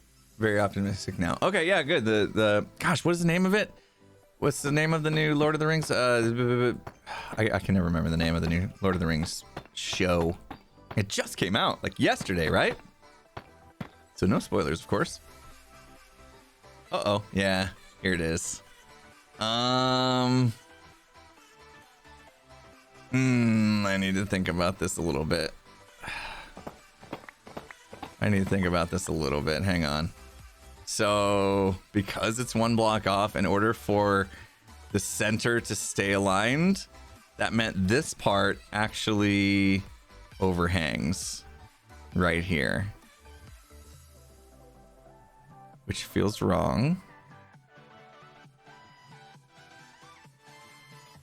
But visually you don't really notice it. Ugh. Thoughts on Game of Thrones? Loved Game of Thrones. Absolutely loved Game of Thrones. Didn't like the way it ended. I feel like they were waiting for the author, right? If I'm not mistaken, like the author didn't have the ending written, and HBO's like, we gotta keep the show moving. So either they rushed him to just come up with something, and that something didn't really work out because it was rushed, or they decided to write it themselves and they were not half as good as the actual author, original author of Game of Thrones that they were, getting all the great storylines from. And so the ending definitely fell flat. I'm definitely not alone in saying that. So that was kind of a bummer to see such a good show come to such a not great ending. Am I recording? Thank you. That happens more often than you could ever imagine. Luckily, we didn't place too much. There'll just be a little bit of a... In fact, like, because we're going around in the full circle, it's really hard to really properly time-lapse this part anyway. Let's not have that on. I just needed to make sure with this part that I know is, like, overhanging in a weird way. The rest of it, I shouldn't need that. I think right now we're actually going to be back on track. I hate how the pick block always takes my pick away. So we should be right on? Yeah. Now we can just follow this. We don't need it. We don't need to cheat. Yeah, the ending got rushed. Yeah, it was a bummer too. Such a good show. I didn't read the books though. Remember how hard it was to like remember everybody's name, because like everybody in the show had like 4 names, you know? Wait, is it Littlefinger? Is it Baelish? What's the name? You know, it had one of those things going on. I heard the books actually were like way worse with having so many more characters that weren't actually in the show and more names to remember and nicknames and whatever. 4 names and 50 titles, yeah. Crazy town. All right, let me just double check my work here. Yeah, we're good. Yeah, it's just that one side. Maybe this side too. Something happened. This whole side right here should have been 1 block in. I wonder if I did the same thing on this side. Or maybe this side's 1 block in. No, let's see. I'm out. Am I out? Oh, I'm out. Let's take a look at it though. Yeah, look, same thing here. So both sides are 1 block out too far. So basically, yeah. I don't know how that happened. But at least it's symmetrical in a way. You know, it's not a perfect octagon, but the left and right side are 1 block pushed out, so at least they kind of match. I don't know how that happened. But when I realized it, it was too late. And no, we're not rebuilding it. Those days are over. Put candles to light up the roof? Well, the candles don't light up unless you're close to them, right? So that I don't think that would help. Would it? Pearl shifted my base, exactly. It just got stretched. Whoop. It just got stretched. I drank all my coffee and now I'm sad. I buy will sound like hi bye. We got a Can You Dig It in the house. Holy smokes, 8 minutes ago. How did I miss that? Sheep the Vampire, thank you so much for the $20.40. Sorry to keep you waiting there. Thank you so much for that. Super kind of you. Appreciate the donation, my friend. You're amazing. No message, but appreciate it. Thank you for hanging out, and thanks for the donation. Treode, thanks for the 10 gifted sub bomb. There you are. I'm sorry for making you wait. Thank you. It creates lights. You can't see the flames. Oh. Okay. What I did have going on there, at least in the corners, is I have some soul lanterns that give a little bit of light, but not a great amount of light. So we could pop a couple candles in there, maybe. Because it on the sides, on the straight edge sides, because it did feel like it's super dark. So we'll do something. I think you're right. Like, I think even if we bounce over to my like creative world. Oh, see, this is why I gotta pause when I'm not actively building. I pause and then I go back to actively building and I forget to unpause. It's the worst. Does your grandma watch Hermitcraft? No, but apparently she's been watching the podcasts, the Imp and Skiz podcasts. See, that's the thing, is like my mom and dad, my grandma, like they're not into Minecraft, obviously. So anytime I do content that's Minecraft related, they're not interested. They did like the animated shorts that we did on the Imp and Skiz channel, because that's not necessarily gameplay, that's just Minecraft and something they wouldn't relate to. But the podcasts, on the other hand, is something they can relate to, because it's just him and I, Skiz and I, just chatting about stuff, and it doesn't have anything to do with, we don't talk very much about Minecraft at all in it. We talk a little bit about content creation, at least the last one, but mostly it's just life topics, random life topics that we've come across. All right, I'm gonna have to go find some deep slate acres. I didn't think I was gonna run out. We might have to change modes to just digging for a little bit.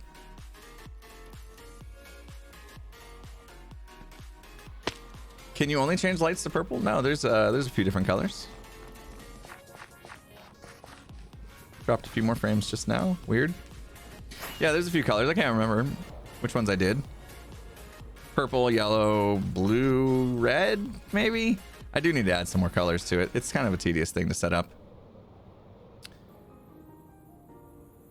Still haven't got the option. You'll miss them. Like, the buttons will show up for like half a second. Somebody will hit it super quick and then the buttons disappear. Can't keep the buttons up all the time. Oh yeah, pink. Forgot there's pink in there.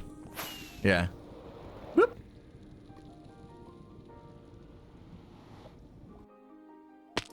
Life with Imp and Skiz. That's what we should have named the podcast. Life with Imp and Skiz. Oh, why is it nighttime? And why am I having connection issues? Oh, yeah. I gotta look into my internet issues. That's not good. You just got the alert. Ah. Come on, Twitch. Oh, I thought there was a bed in here. Oh, well. Here we go. Where's my deep slate? Where is my deep slate? Oh, there's my actual redstone box. Okay. All right. There's a bit. I'm gonna borrow this. Create a problem for future me. Actually, if there's empties, let's take the empties as well. So it's less boxes to rifle through later. Smart. Shows you I've been building a lot because I'm starting to get some empty shulker boxes in here. Oh, I do have more bones. Okay, I told Tango I didn't. I used his regular deep slate. I used Tango's warped tree farm and it ran out of bone meal and I'm like, oh, I'll restock it, but I gotta go to the wither farm to get more bones. Nope, I have a whole box of bones right here. Uh-oh, guys. Is this really all the deep slate we have? Uh-oh. Uh-oh. Regular. 768. X has free deep slate? I doubt it. I doubt it. Deep slate couldn't possibly last that long at the depot. Where's the nearest bed? Where's the... There's gotta be a bed. Where might there be a bed around here? Who's got a bed? I just need to sleep the night away before I go to the depot. Otherwise, I'm going to blow the place up.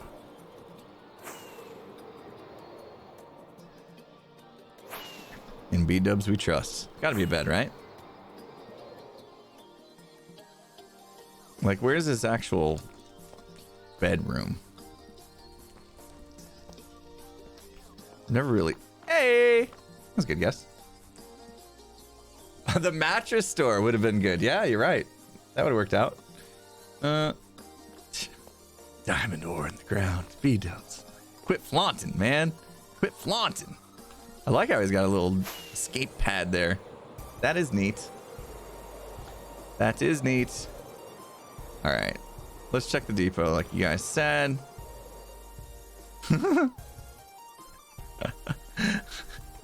don't think you're gonna make much from this, buddy. He's giving away stuff. Why do you need to take over his shop that's giving away stuff for free? Oh, it's regular though. I need cobbled. He doesn't have cobbled. There's no way he has cobbled. Yeah. What was this one? Oh. Okay. Good to know. Okay, that would have been the cobbled, right? Yeah. I think that's the cobbled deep slate. It's gone. We tried. We did take most of his, like, grass. No, oh, he restocked. Huh. Okay. Yeah, Tango's been needing the deep slate. Well, we'll do some digging today. Why not? It's a Saturday stream. It's fun. Why am I going the long way? Whoa! Jeez. Okay. I'll look at that later on the other camera. On the YouTube camera.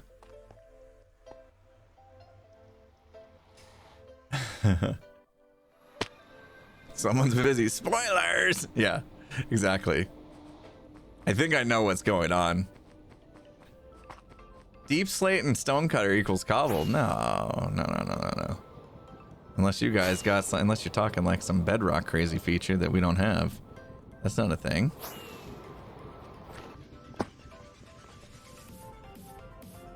I wish. That'd be great. That would be great. We could try it just so you see. Oh, whoa, you guys got a plugin on the ISV server that can turn regular deep slate into cobbled. Oh.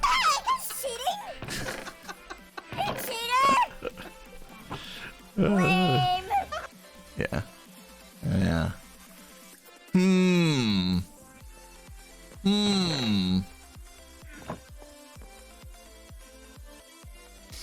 If I brought that up to the hermits, a lot of them would be like, yes, please. I have so much where I've accidentally mined a bunch of deflate with silk touch and I can't do anything with it other than use it in builds as decoration blocks. And a lot of people would, I think a lot of hermits would be like, yes, let's do that. And then the others would be like, well, here's the problem. The casual viewer that doesn't know we've actually done a plugin for it sees us go to the thing and then put this in there and then we get all the variants and then we're good. And they'd be like, oh, I didn't know you could do that. And then they'd go to do it in their game, like in their own world, and they wouldn't have the plugin obviously, and it wouldn't work, and they would be mad. They'd be mad. You stinking hermits wasting my time with your lies. You cheaty blocks. You cheaty data pack. Yeah. See where that goes? So it's such a hard thing to balance, right? We have a lot of things that aren't vanilla, obviously, but you know, it's same thing. I mean, you could say the same thing about it, just about anything we've done with horns and custom. I mean, look at that. I have a trophy. I have a trophy. I have a beard. I have a battle axe. You know, we've done a lot. So it's like, where do you draw the line? Is the tough question that we don't have the answer to. We just don't. I mean, we got other data packs that are super awesome, right? Like I can take this glass, black stained, and I can turn it cyan. That's not normal. And that's kind of the same ballpark. Like pretty much the same ballpark is being able to take regular deep slate and turn it into cobbled. I like the idea that you turn it into cobbled and not directly into whatever variation. So you have to do 2 steps at least. Pay some sort of price. Speaking of turning into variations, I didn't even do it. What am I doing? I'm running back and forth. Chicken with my head cut off. Thoughts on the shopping district? I think the shopping district's coming along very nicely. I think iBuy is going to be the most amazing shop in all of the shopping district, if I do say so myself. Once it's done, sometime in 2024.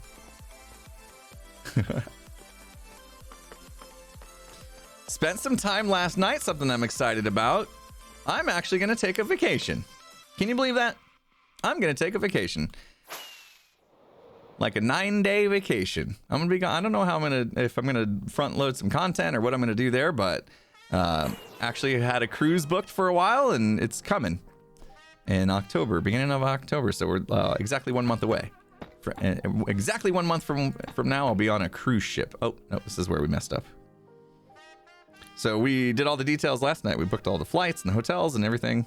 And we're going to go to Universal Studios, which I'm excited about. We're going to stay in a beach house after the cruise for a little bit. Going to really do it up. Super excited. I forgot how this works. Yeah, this is wrong. Part of me thinks I should have just cut across this way and then dealt with the variations elsewhere, but this is the way. This is the way. So yeah, I'm excited about that. I've been to that Universal before. When I went to Minecon in 2000 and... When was it in Orlando? 13, I think? Minecon in 2013. Minecon rented out Universal Studios, which was crazy. So like all the people that attended Minecon got to go to Universal Studios as part of our tickets to Minecon. And like the whole place was just people that attended Minecon, so it's like not that many people there. Thank you. That was really, really cool. Although it rained. It was raining. So I didn't go on any rides, but I hung out and this was like when the Wizarding World of Harry Potter was brand new to Universal Studios in Orlando, and that's where we ended up hanging out because there was a little like food place. It was like Hogsmeade type thing, and we could get some butterbeer, and like all the developers were in there, like the Minecraft developers, you know, like Dinnerbone and a bunch of people were in there, and we just kind of hung out with the developers and like chatted about Minecraft and stuff. It was really cool. Really cool. I miss the Minecons, the in-person Minecraft festivals. Oh no! How? No, that's all right. That's a mistake. This is a mistake. I'm not doing that. The schematic is wrong. Ignore the schematic. Who's online right now? Just me, all by myself. I'm all by myself.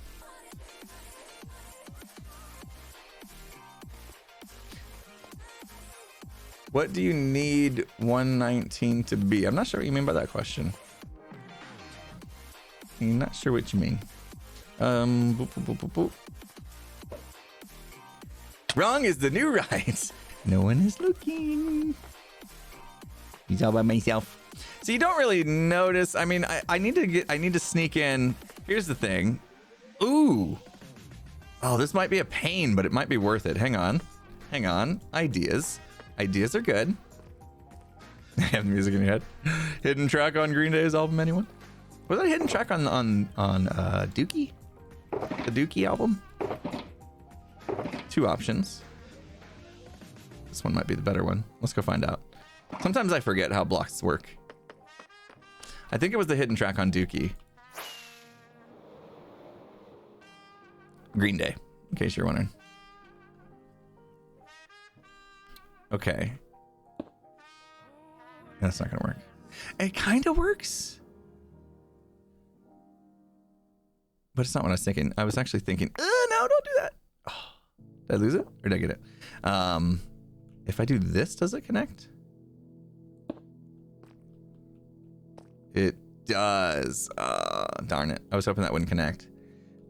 Just thinking, because visually from down below, you see a little bit of this.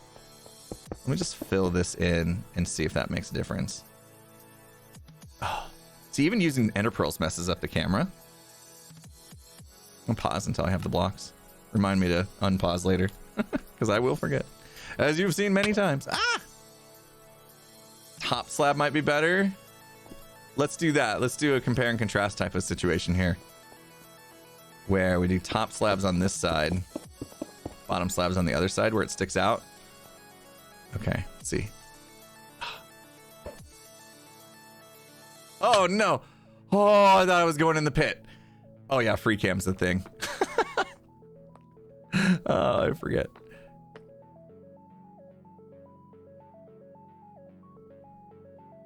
I forgot what we're looking at. Okay, that's the one with the top slabs. Okay, that's where we put the one with the top slabs. Why didn't I do it on that side? I did it like way over there. This one's also sticking out, but you can't, yeah, you can't really tell. Right there in that corner, you can see through. But if we put a block behind that one, that solves that, I think. So that's what the bottom slabs look like. That's what the top slabs. Yeah, I think the bottom ones work better because you can slightly see that little shadow right there. And that breaks the feel, right? Where that one does look seamless. So nobody's really gonna notice the difference. Except for you guys, because you were here and you saw there's a flaw. Don't tell anybody. Don't tell anybody. This is our secret, okay? Come on. Come on! We can do it! We can get in there! No, we can't. Because it's only half a block. Perfect. Nope! Fine. We won't go in that way. We'll go in our own way. I'm gonna die.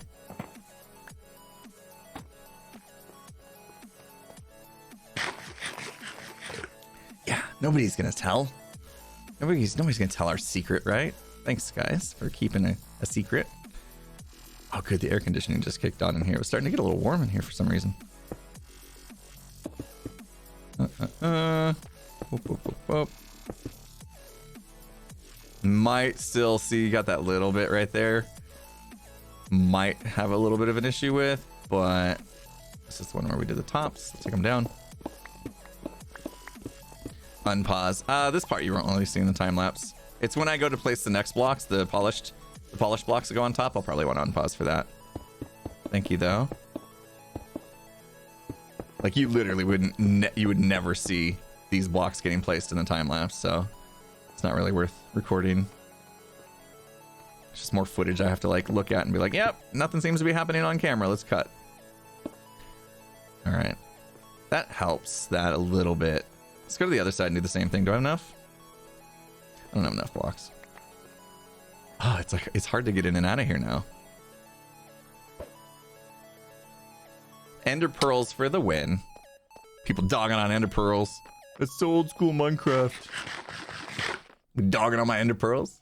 Hey, Real's in the house. What's up, Real? How you doing? 32 months. Thank you. 32 months. As soon as everybody gets to 36 months, I think that's about the average time that I switch platforms. What do you guys think? This time around, maybe Facebook gaming? Should we go for Facebook? As soon as you get your diamond channel badger, boop, switch platforms. Facebook gaming, let's go.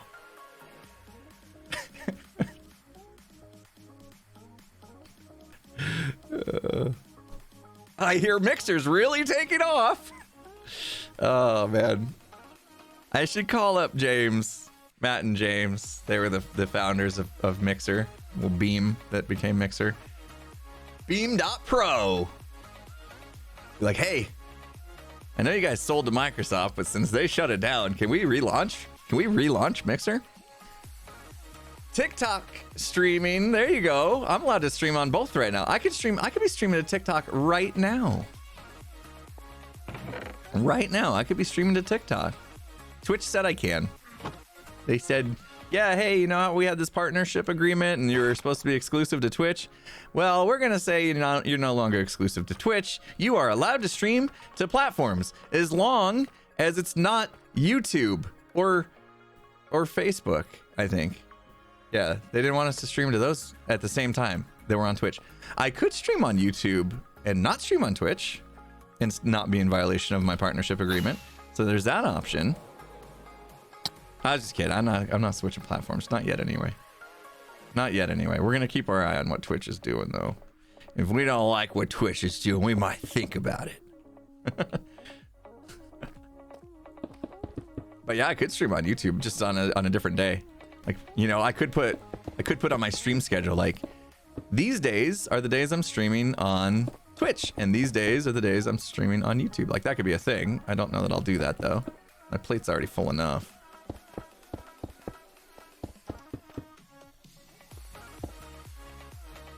Okay. Didn't the politics change? I don't know if I'd call it politics, but they did say they were going to change the partnership agreements to not have that exclusivity right as far as only being able to stream, like right now or before it changed or whatever. I'm only supposed to stream on Twitch and only Twitch. And then and so they said, like, oh, we're going to change that a little bit. You can now stream on Twitch and on mobile based platforms like Instagram or TikTok, or they called it short form, maybe. I don't remember what they called it, but like those are the platforms I could simulcast to, so we'd have it on both. I don't really feel a need to do that, but if they said I could stream on both Twitch and YouTube at the same time, I would definitely be doing that. I'd be doing that in a heartbeat. But they didn't say that. But they did say I could go stream on YouTube without getting in trouble. I just can't be streaming on both YouTube and Twitch at the same time. Good to know. Interesting change in policies. I think I kind of understand the reason behind it. Shocker. Money has to do with it. Money. Strange, right? To think like a decision was swayed by money. What? You mean the decision wasn't in the best interest of the content creators? It just had everything to do with money?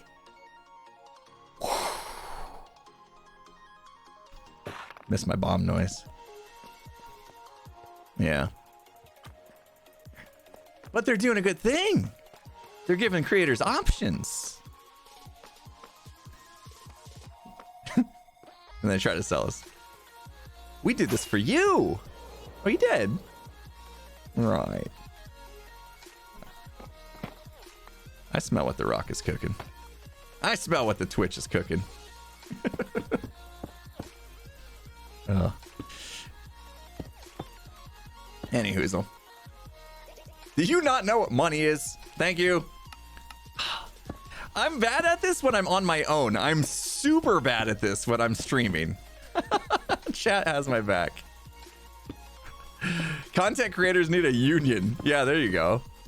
There you go. Nah, I mean, it's not like it's not a huge deal, but I think the reason why they did it, honestly, they, obviously they wanted to sound like they are trying to help partners out by giving them options or whatever, but the real story is they are losing some really big Twitch streamers to YouTube.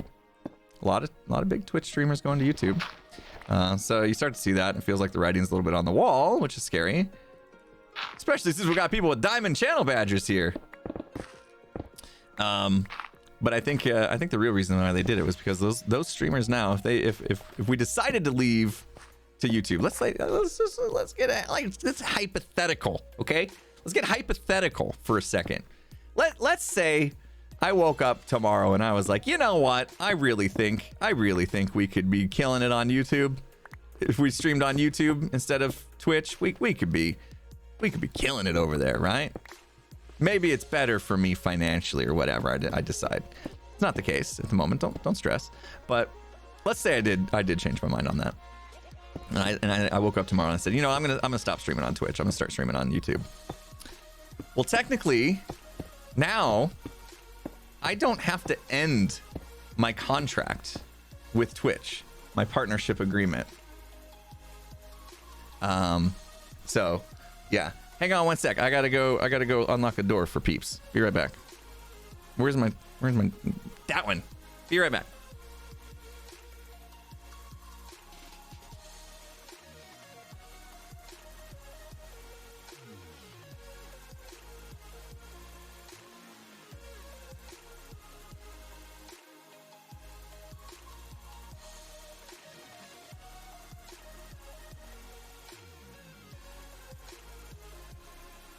Okay. Have some guests in the guest house. That's what it's for, right? So, yeah, I just had to unlock the door. Well, they found that I had already unlocked the side door. Anyway, where were we? Yes. So if we decided to move to YouTube tomorrow, I wouldn't have to actually call Twitch, call them on the phone. Yeah, that's what we do. I wouldn't have to talk to Twitch and be like, hey, I'm gonna no longer do this Twitch thing. I'm gonna go to YouTube, and then we need to cancel our partnership agreement and all that stuff. Wouldn't have to do that now, because legally there's no reason to, right? They said I'm allowed to go stream on YouTube all I want. So I don't need to redo a partnership agreement or cancel a contract or anything like that. Which means, guess what? All the people subbed here on Twitch, if I was to jump over to YouTube overnight, if we ended our partnership agreement with Twitch, then all your subs would get canceled.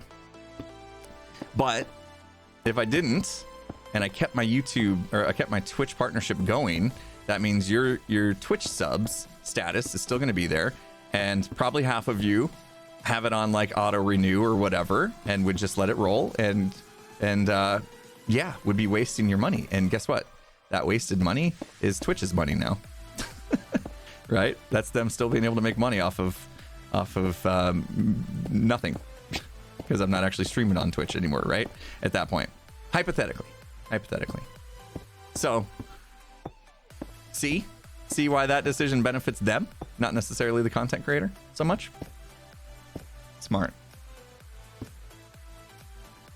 Yeah, money driven decisions as usual. Don't worry though, not gonna happen yet. Not gonna happen. Like I said, we'll keep our eye on the situation and see. But I hate moving platforms because it always feels super bad. We grow an audience, You guys have finally found me here over time. You're here. You know my schedule. A lot of you have some long-standing sub statuses and things like that, and all that stuff gets lost, you know. And then there's a new community to build up, and some of you probably would much rather watch me stream on Twitch than YouTube, so you wouldn't even bother coming over to see the streams on YouTube. So we'd lose some of you. Gift subs are still not very much. I mean, they are a thing, but it's not really a culture there, and like, I think we'd be missing that. You know, obviously I'd be missing it financially, but we like that culture. It's always fun when people do the gift sub bombs and stuff, and it's just like a nice gift to be able to pop into a stream and randomly get selected. It's kind of like winning the lottery in a way, you know, on a small scale. And that vibe isn't really going on YouTube. So there's a lot of things I think that it would still definitely hold me back from making any kind of move like that. We almost made it. We were like, what, 10 blocks short? 10 blocks short? Did I pause? No, it's still running. Can pause it now though, because we're out of blocks.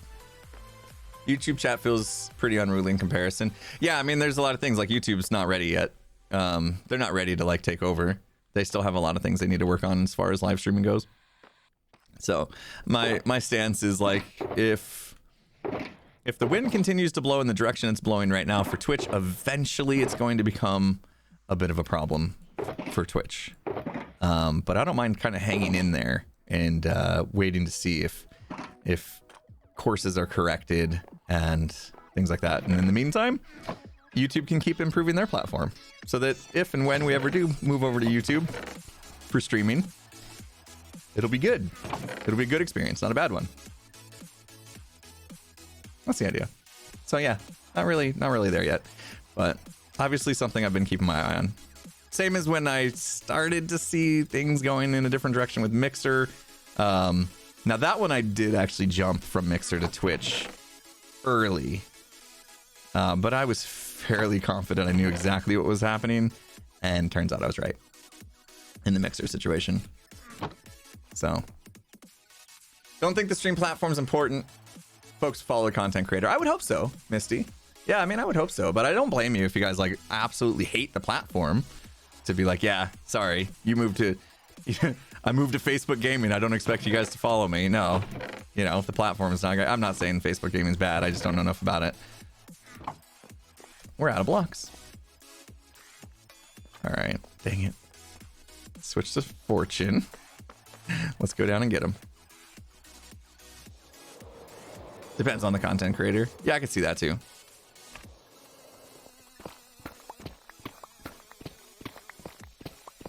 Not gonna do Facebook. Feels bad. I don't think anybody's upset about it. YouTube streaming platform is a disaster. I haven't heard that it's like bad. Make sure you don't use Silk Touch. Yeah, thank you.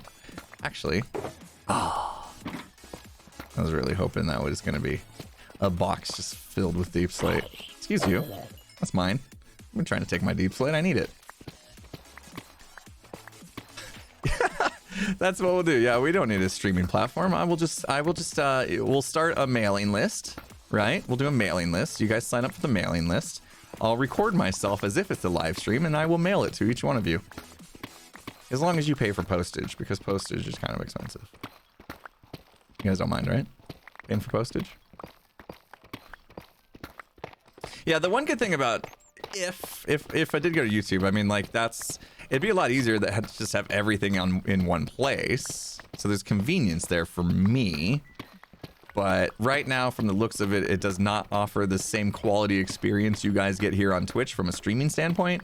So that's what's really held me back from making a switch. I don't want to downgrade your experience. So once it seems like the experience is the same and that, you know, they have the same kind of monetary format that Twitch does, so that it, you know, I won't be like losing money on switching over, then may consider it at that point in time. We'll see. This is like your 1 year heads up, because I don't see that happening for at least another year, if that.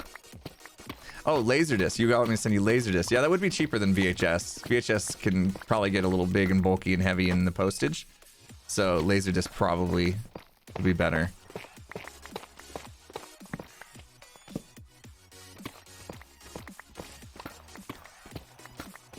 Very small audiences work well on YouTube, but not bigger sizes. Well, B-Dub streams on YouTube. How bad is it? How bad is... I mean, I've tuned into B-Dub's streams on YouTube, and they seem like...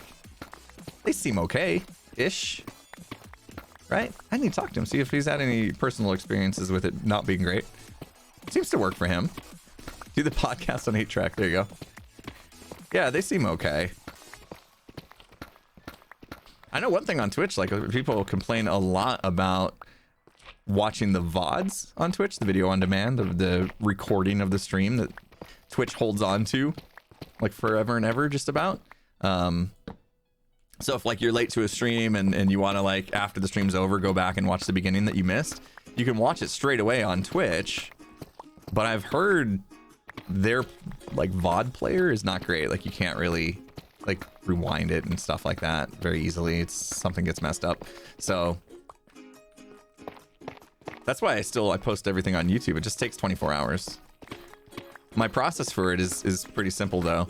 After the stream is over, I actually go create a highlight of the stream.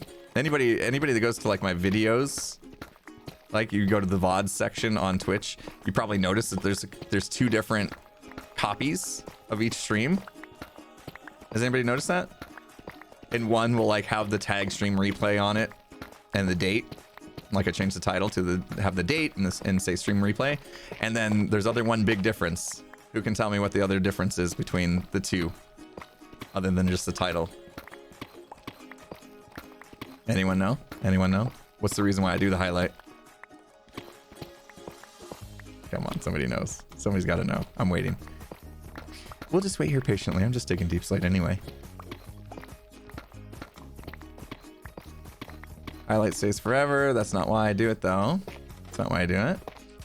Aha, no intro. That's it. MCR hamster. So, as soon as the stream's over, I make a highlight and I kill the intro. Because I want to post it on YouTube. And when you go to the YouTube video, I don't want you to have to either sit through the intro or have to fast forward it. I just want it to go straight into the stream for you guys, you know? And it's not that much more effort for me. You know, I just have to go and cut it, and like literally takes 5 minutes, so that anyone watching on YouTube does not have to deal with the intro, you know, starting soon screen for 5 minutes or whatever. That's the real reason I do it. But yeah, it's much better if you guys do watch, like if you miss a stream or whatever, and you don't mind having that patience to wait for 24 hours. Then yeah, it's much better for me if you watch it on YouTube, because then I put like ads, YouTube ads, and get ad revenue from YouTube on it, versus, you know, Twitch will play ads during the VODs here, but like their ad revenue is pretty bad compared to YouTube. So, but I'm supposed to wait 24 hours technically. I'm in violation of my partnership agreement if I don't, and but like nobody's enforcing it, so sometimes I do cut that a little bit short. Especially if I do like an afternoon stream, I'll still post it the next morning. I don't think anybody really cares. And if they ban me, I'm just going to Facebook Gaming anyway.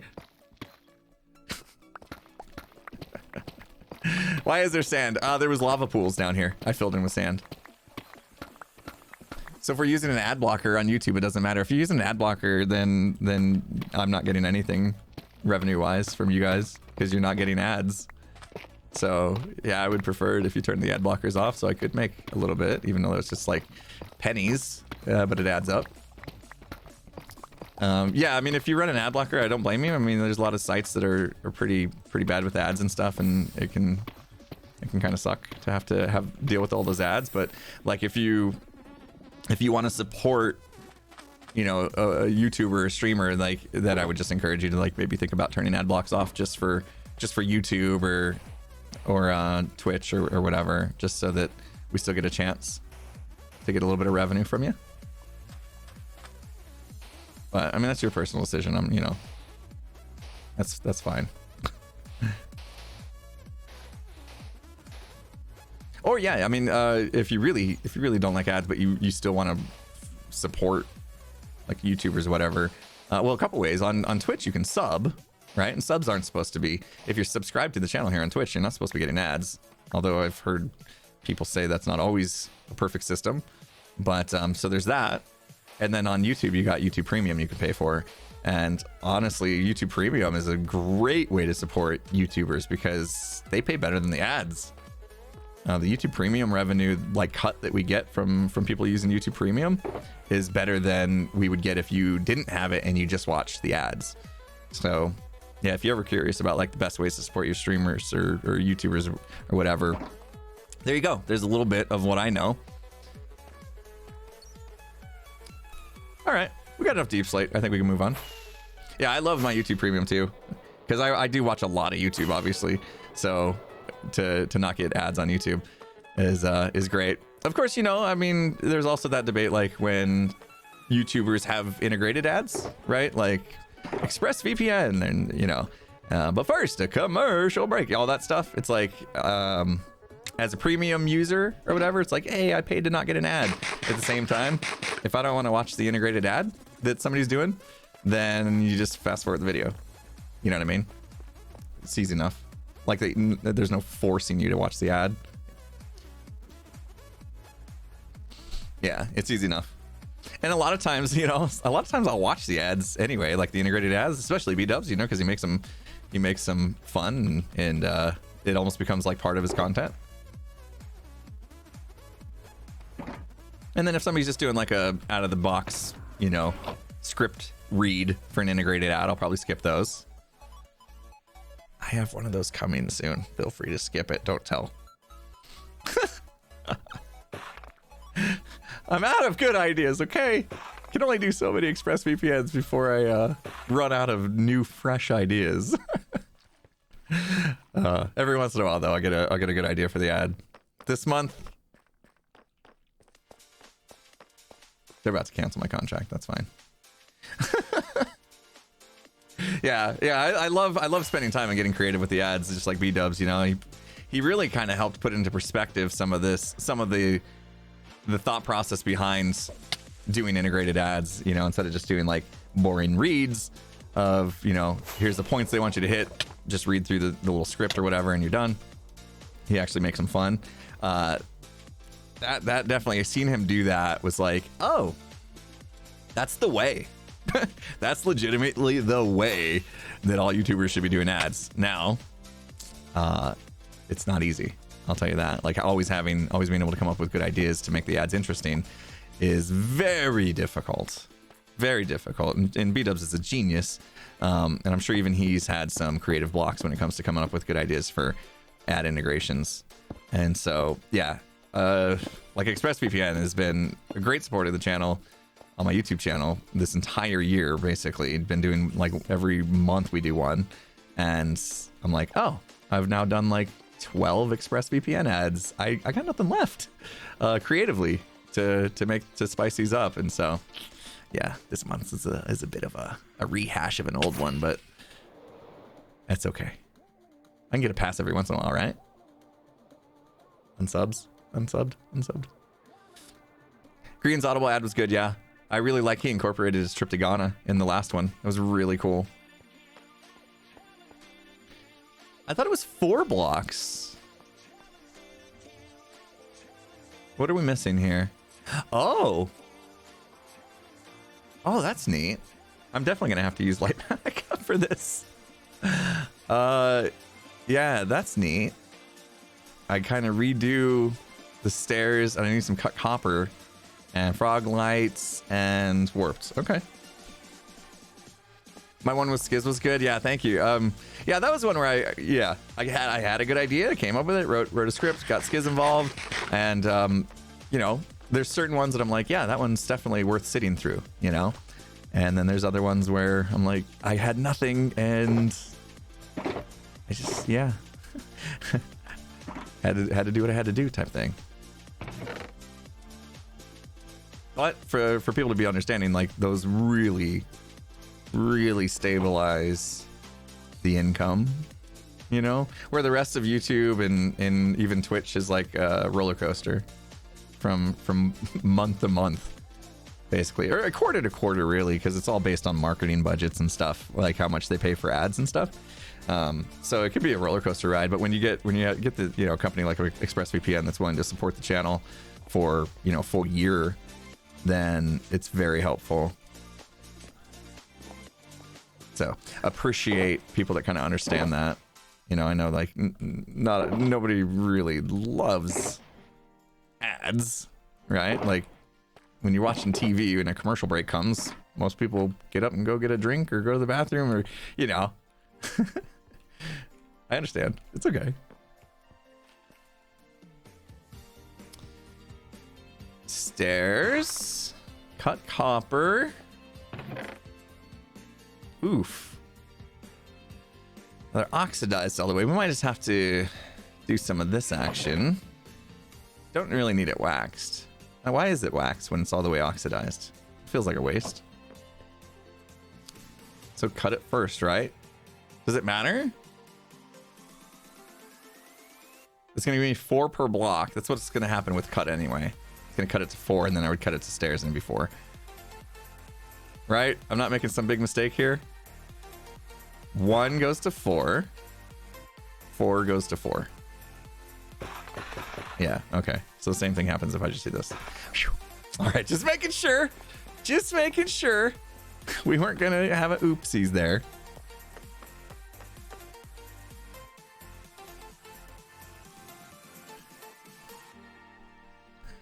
Waxing prevents lighting from turning it black? I didn't wax any of this stuff. None of that's black. Are you guys talking about like real life? It just struck me like maybe you're talking about real life. IRL. Oh, back. Turning back. Lighting back.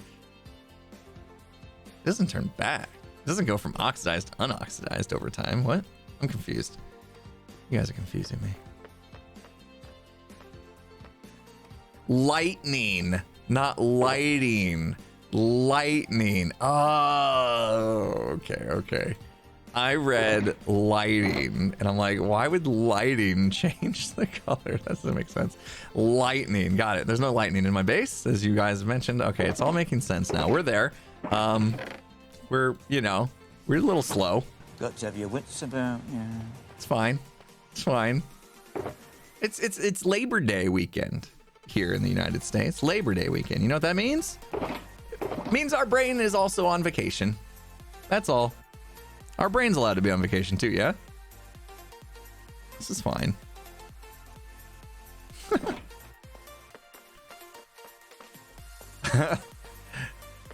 Now, if lightning struck inside here, that would be a sight, wouldn't it? That would be a fun sight. What time is it? 10:40?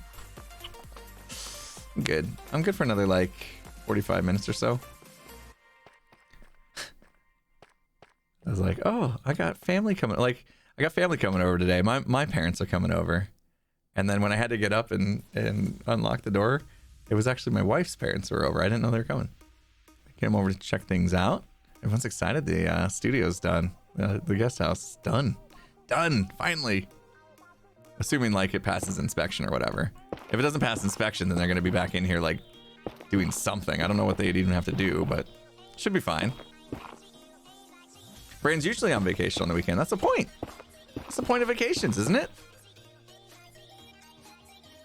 Oh, yeah, this is going to get weird because it like curves in. Maybe we just focus on that. Oh, that'll do. I kind of don't want to put the torch on the side because we need to build up the scaffolding. This is why I don't like scaffolding, because you have to build it up in a certain way because it only goes 7 blocks. So I could do a bunch there. I don't know how high it needs to go. I think I went all the way. We could do one at the end of this. Have I ever played Bedrock Edition? Yeah, I have.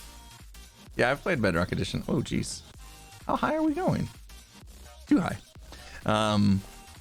Yeah, the movement in Bedrock Edition felt weird to me. I don't know why. Just the character moves differently, and it's just a subtle little thing, and it really kind of bugged me enough for me to like not enjoy the experience. But it's one of those things, like if I played it every day, I'd probably, you know, after a while get used to it and not notice. It wouldn't be a thing.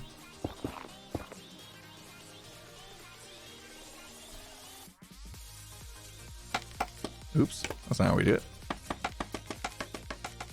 Really enjoying the Infant Skits podcast. Thank you so much. Love hearing that.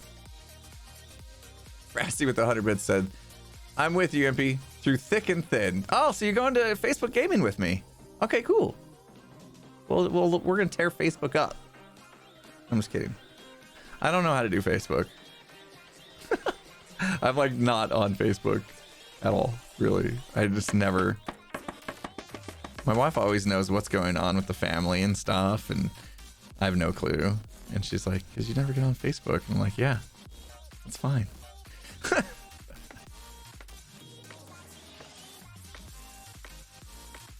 This is the joke. What comes after USA? USB. That's the joke. Oh, here it is. Okay. How do we do this? I think let's do this. I've been building the roof down from the top to the bottom, and now this section I'm actually building bottom to top. So I need to get into the menu. Ooh. Ooh. And instead we'll render all below. Yeah. And now what we can do is take this down to where we're at.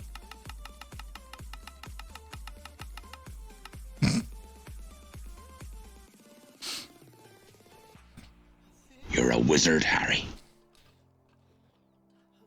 Everything is fine. My brain is on point today. We're good. Right? Nobody saw that.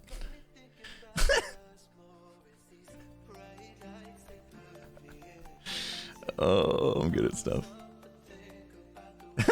I was just my finger I needed to warm up my hand a little bit. That was just a warm up thing. Wasn't really. All right. Oh. This is fine. I need to get this lamp in. I actually didn't bring these sea lanterns. I mean, it doesn't really, does it shine through? Yeah, I need to do it. All right. I need to abide by the schematic. This part's tedious. Dang it! that was a dang it moment. I wonder if this plays sound. Hold on, we got it. No, that's not missing the sound too. What is happening? What is happening right now? Oh, because when the Stream Deck launched, hang on, I know how to fix this. When the Stream Deck launched, it had a different system primary output for sound. So if I killed, ooh, it won't let me do that. If I quit the Stream Deck, oh, that's sad. And I restart the software. Now that we've switched our primary, is that all we had to do? And then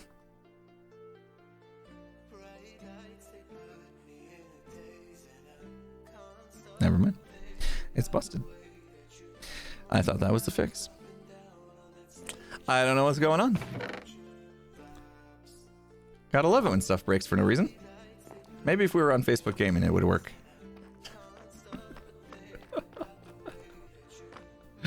Oh no. You like it better without the audio? Ah, oh, come on. We missed the iconic. Dang it. You need that. You gotta have that. Are you more HD? Am I more high definition than usual? Am I more high definition? You guys see like all the scruff? New camera. Got a new camera. And also finally accepted that it's okay to let it autofocus. Before I thought I had to be in charge. You know? Before I thought We're doing it my way because I'm in charge. I had to do that. I've been contouring. Less grain in the image. Yeah, this camera's better, I think. I do have a hot spot on my forehead from the light that's right behind the camera, though. I'd like to not have, but I could do what the like the people do in movies and get like the powder stuff to get rid of shine. I could do that. That would be like fine and a normal thing to do, I think. Just don't know if it's worth it. Swear hat. Diffuser. I mean, the light is got a built-in diffuser. It's a key light. It's a Elgato key light. It's just I just have it pretty high up. You're gonna get that when you have to turn the light up as high as you do. Otherwise, it's just too dark in this room. Uh-oh. Yeah, I knew that was gonna happen. I don't like scaffolding. Now that we have these blocks in place, though, I'm okay. I put all that scaffolding for nothing.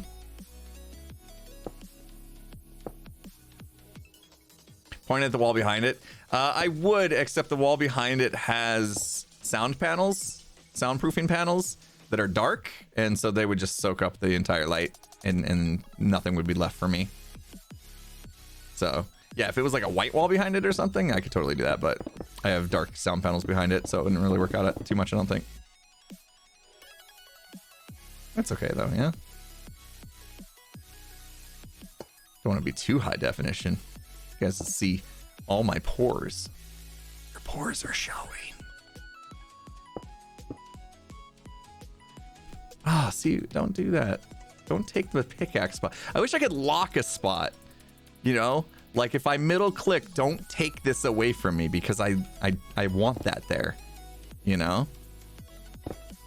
But you middle click and it's like, you're gone. Oh, were you using that? Sorry. Swap them with white sound panels? Yeah, no, I mean, no, I'm not gonna do that. They're really fancy. Here, I'll show you. Let me get it. I got a couple extra I didn't end up putting up.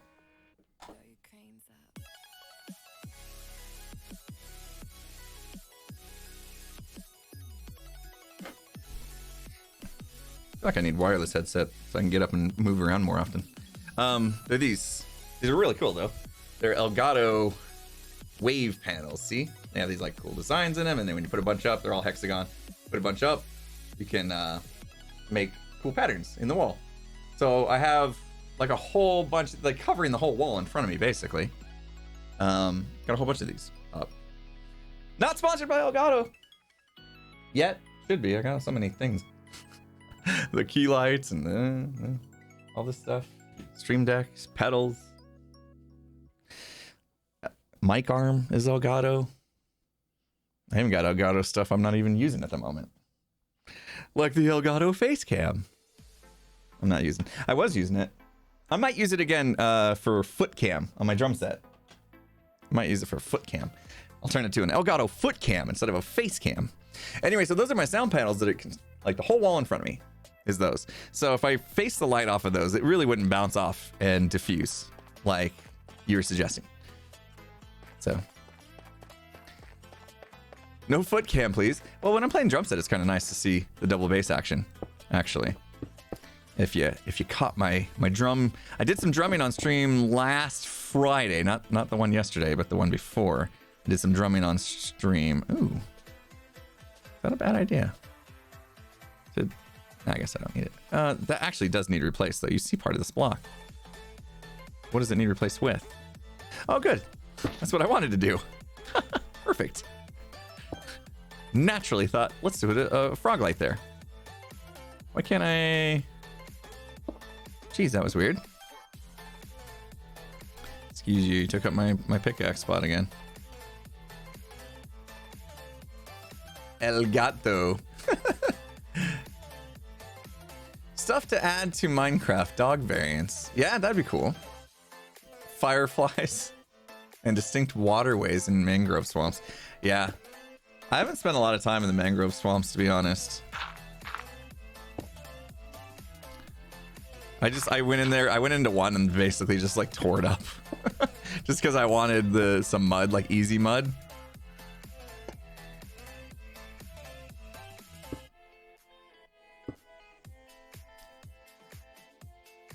I don't know a lot about drums. Why do you need shoes? I usually drum in socks actually. But like, yeah, like if I was like doing professional drumming work or something like that, I might wear, I would probably wear like those, what were those? Remember those shoes that have like the fingers for toes, basically? The 5 fingers. What are they called? I'd probably wear something like that. Some nice flexible footwear instead of like tennis shoes. Toe shoes. Is that, they had a name though? It wasn't just toe shoes, was it? 5 fingers. I was right. Okay, yeah, 5 fingers. Yeah, I'd probably wear something like that. I've never worn those before. Might be weird, but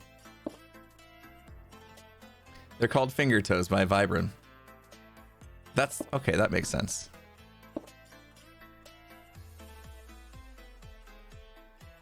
Impulse, would an idea for the Imp and Skiz podcast be creativity? Oh yeah, that's a good one. Either generally for your builds or as a content creator. Yeah, creativity.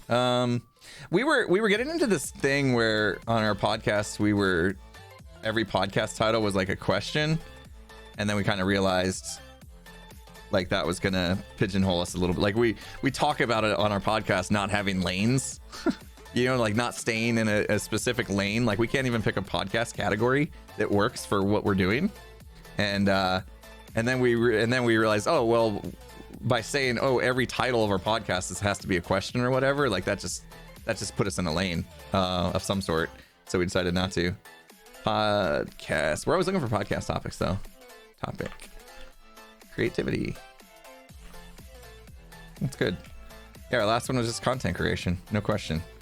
I mean, I could have made a question out of it. I could have said, what is content creation? But that felt like forcing it anyway. So we just kept it simple.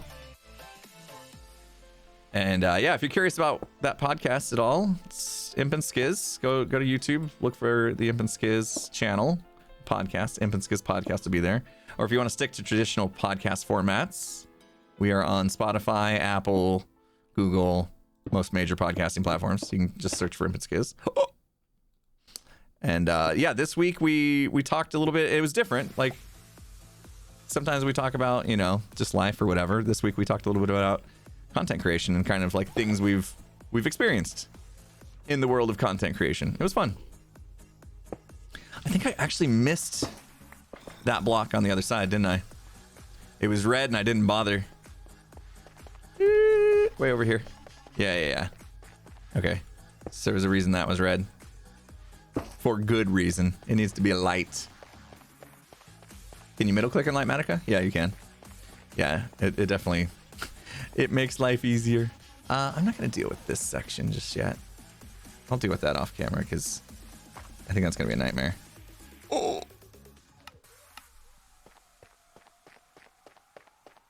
I'm good at stuff.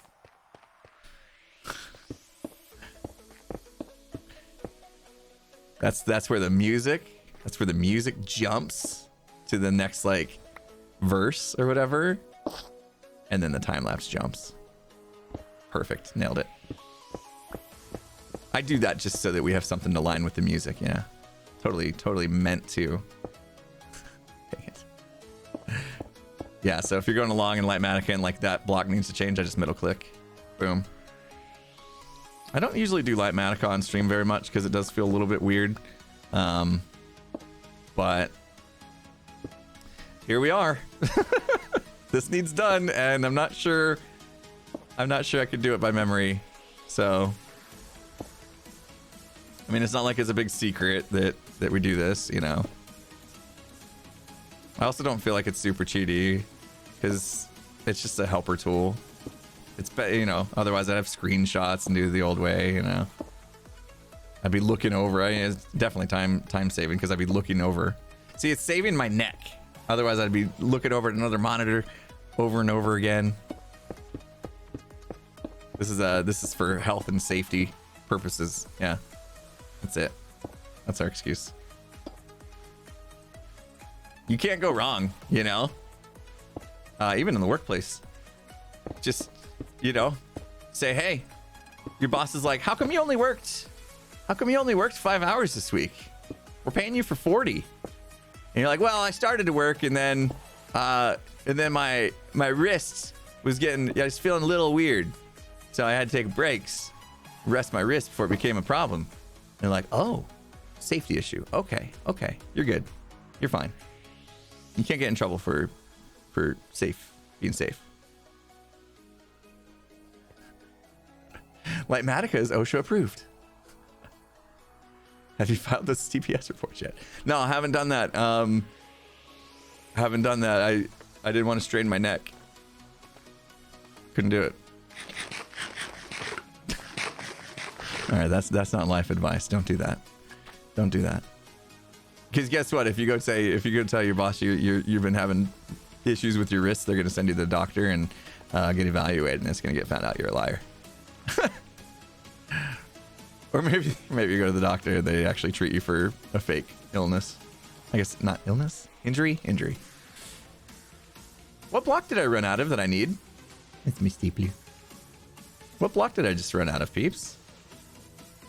I'm confused. Ah, I know. I remember. We ran into a missing polished basalt. Thank you. My brain was like, how do I turn this whole thing around? Because I just told people really bad advice. Back up. Hold on.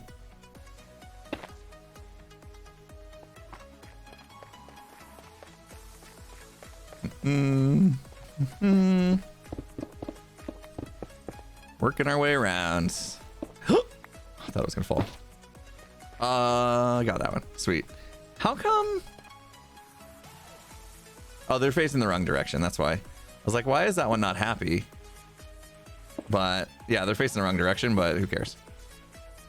These are mostly blocked anyway. They're barely letting through just a bit of a corner. It just means like, oh, in creative mode, I put it in that way. Didn't really make a difference.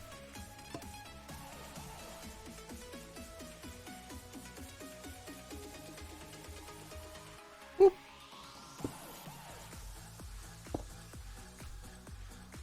The only thing the boss is entitled to know is that your doctor saw you. HIPAA protects medical information. Oh, that's true. That's true. The place I worked at, such a big corporation or whatever, they have their own, this like got everybody spooked a little bit too, I think.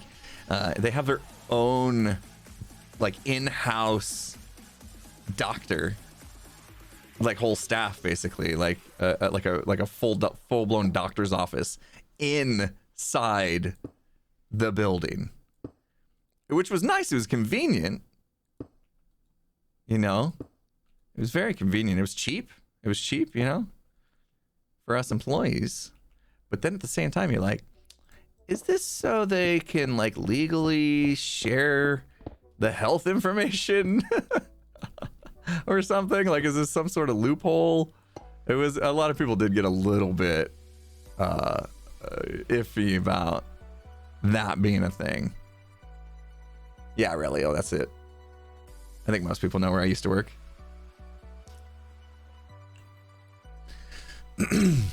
Pro tip, don't use that. It's absolutely so they can legally share that information. Yeah, we figured. Yeah, we figured. Oh, missing some blocks down there. That's not good. Yeah, I think most employees were like aware, but it was also super convenient. So if you didn't really care about your privacy, go in there and they're like, so you've got a myriad of medical issues that we need to address, and then like a week later you get a note from your insurance company saying they have to raise your rates. Weird coincidence. Yeah.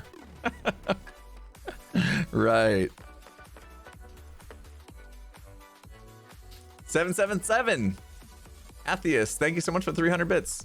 Northern Philly with the 500 biddies. Thank you. IX3 in the house with 100 bits. Thank you guys so much. Appreciate you. Ah! Fell 2 blocks. I scream. I wasn't paying attention to the video game. Where were we? Right there? Oh, I gotta get underneath and put the trap doors on. Ooh. Come on, you got it. Oh. We got this. Boop. Oh my gosh. Come on. Yes, super good at the game.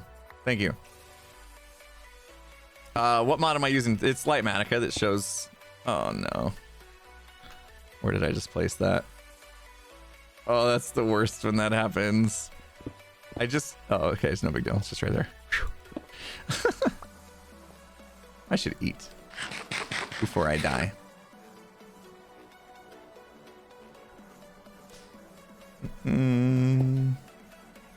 I did learn about like HIPAA and HIPAA violations because one of my first jobs in the tech industry was I did tech support for a hospital, for hospitals, multiple hospitals. We're like a call center that like nurses and doctors would call when their computers didn't work. Oh man, that was interesting. I don't know why that block's there. That was an interesting job. No offense, please don't take offense if you're a doctor or in the medical industry, because I'm sure it's not all of you, but wow. A lot of doctors that would call in, or some medical personnel would call in when they had broken stuff. They didn't know anything about computers, which is fine. It's fine. It's fine. They're obviously super smart to be in the medical profession. So, you know, I don't think they were dumb or anything. It was just like they weren't usually computer savvy, and which made it so those phone calls were very difficult. Very difficult. And, you know, doctors and stuff obviously would get super frustrated when their technology didn't work because they had patients to treat. So the sense of urgency was always high, you know? And so they're like calling, they're stressed, they don't know anything about computers, and I'm trying to help them. And, you know, I'm like, you know, doing the whole thing. Like,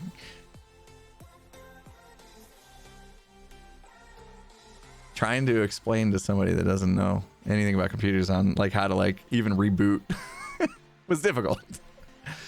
So that job was frustrating. I didn't last there very long.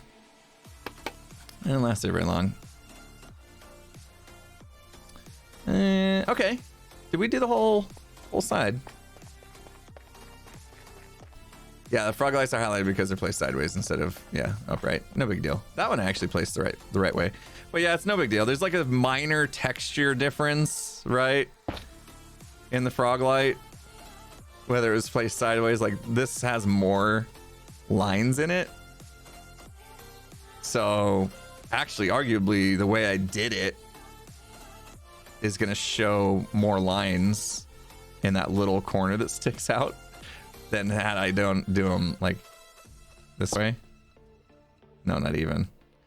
Yeah, it would have had to been that way. That'd be the best way to place it for less green to show. I don't care. I don't care. That's a lot to worry about for just a little tiny texture thing that's barely poking through. So it's okay. We let that one slide. I wonder why these are here. Is there a reason? I think we're gonna have to dig out some more. I don't think this is getting done today. Full block. Yes. Good. All right. And we are recording. Yeah, this part of the time lapse is gonna be really bad. Really bad. I need to start really focusing on how many blocks I am wasting. Like if I put netherrack in as filler blocks, is that gonna be bad? I don't see it really. Doctors are awful at taking criticism. Yeah, I mean, I would try not to, like, I was trying not to generalize a population, right? Because you could say that and like maybe in your experience, you know, majority of them that you've dealt with have been that way, but it's not great to generalize like that and, you know, and just say every single one or make that statement like all doctors or whatever, because it's not true. And there's gonna be some out there that are actually great at taking criticism and stuff. It's just maybe you just haven't had that experience. So would be a little bit careful in generalizing. But yeah, in my experience, a lot of them did struggle with technology and understanding how to fix their computers over the phone. Like, doing support over the phone is always tough anyway. Always tough. What block did we just run out of? Copper. Do I have more that I didn't cut? Those are wax. You know what? We do have some laying around. Let's go harvest them. I forgot, like, a long time ago. Yeah, blanket statements are, you know, just a little... It's hard. It's hard not to generalize, but yeah, anytime you give, like, a blanket statement, it's probably not a good thing.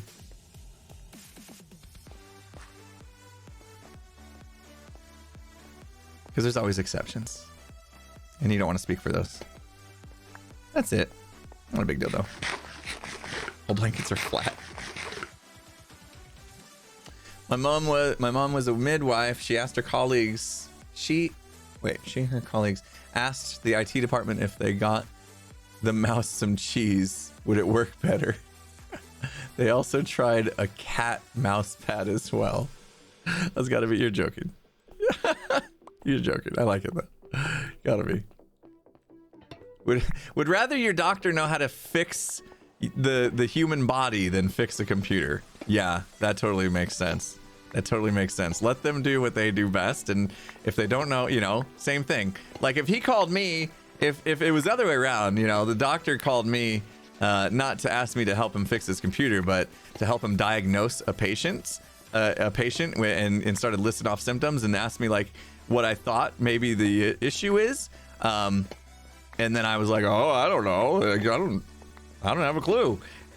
For him to then turn around and be like, this guy's a moron. You know, he doesn't know how to diagnose a patient based off of those symptoms that I just gave him. Like, what an idiot. You know? So the same was true on the other way for me to say, you know, oh, this doctor calls me and he doesn't even know how to restart a computer. What a moron. You know? Like that, it doesn't work, right? Like you can't do that. Although to be fair, it doesn't take 8 years of college to learn how to reboot a computer. So maybe that point is minute.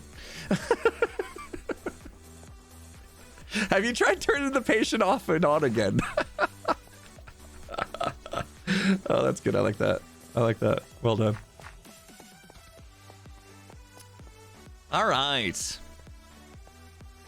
Oh, does anybody that's been a long time viewer, have you tried putting them in rice? Anyone that's been a long time viewer, remember when we had a discussion around how we could do stream MVPs?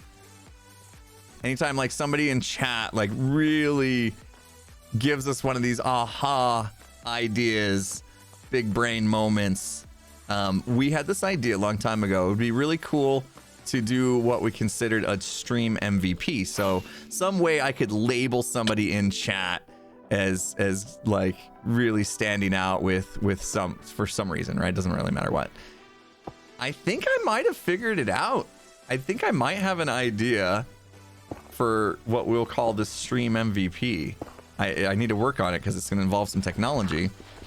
But I think what we'll do is, because I can't assign like a specific badge or something like that to somebody as the stream MVP, what I probably could do is use my ADAM software to make it so anytime, once somebody's a stream MVP, anytime they chat, we could add some like fanfare in the text around their name or something, you know, or right after their name. You know, it's like stream MVP so and so says this, and then it draws attention to the fact that they are today's stream MVP, and then that just gets reset every time, right?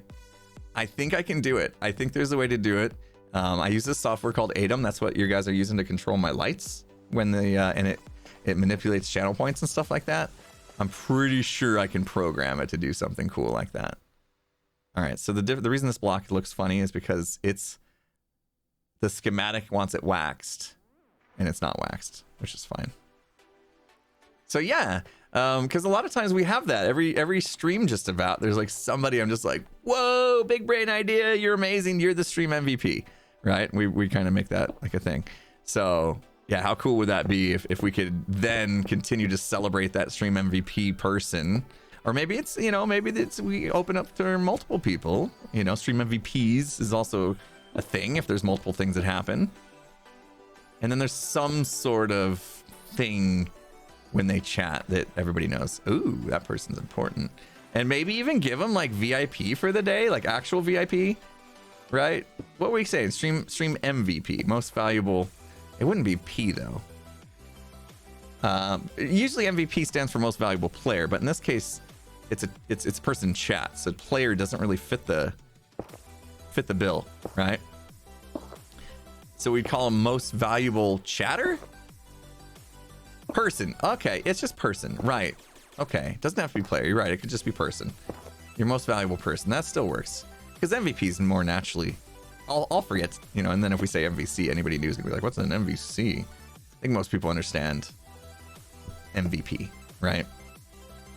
So we'll stick with that then. Yeah, because we'll just say it stands for person, not player or whatever. Because that's probably what it actually is anyway. Most valuable backseat gamer. No, in fact, you know, obviously backseat gaming is pretty discouraged unless I specifically ask for help. So it's not usually, MVPs don't usually stem from being a backseat gamer. Backseat gamer will try to tell me how I should be playing the game. MVPs usually stem from somebody just being like throwing out an idea, like how, you know, hey, if you go into flight mode, you could place those blocks 10 times faster, something crazy, right? I guess there's a thin line. There's definitely a thin line, but what are some things, help me out, chat. What are some things that we've labeled people MVPs over before? Like even somebody reminding me to turn back on my replay mod, you know, could be considered an MVP, right? Like, oh, thanks, you saved the day. You reminded me I need to be time-lapsing this. I think we'll go with bigger stuff than just that, but it's an example. The to-do lists, right? Whoever came up with like, oh, it was Tito Mido that suggested you do a to-do list. You should name it T-do. Yeah, so suggestions that are just really like, you know, give me this kind of reaction without the noise today. We would then be like, okay, yeah, that was great. That was a great idea. Stream MVP. It's not necessarily backseat gaming. But it is tough. It's a fine line there.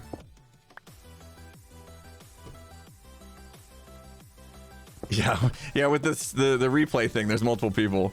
So then what do? Like, it's just the first person to remind me. No, I don't think we would give out stream MVP for something kind of, I was gonna say mundane, that's not the best word for it, but simple as that. There's been some moments though. So yeah, that's something I'm gonna look into because I think that's fun.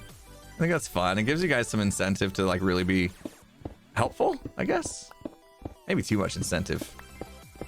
Since there's a fine line with backseat gaming, we could be causing a new problem. To where it's like, I want to be MVP. How do I do that? Oh, by backseat gaming. No, that's not the idea.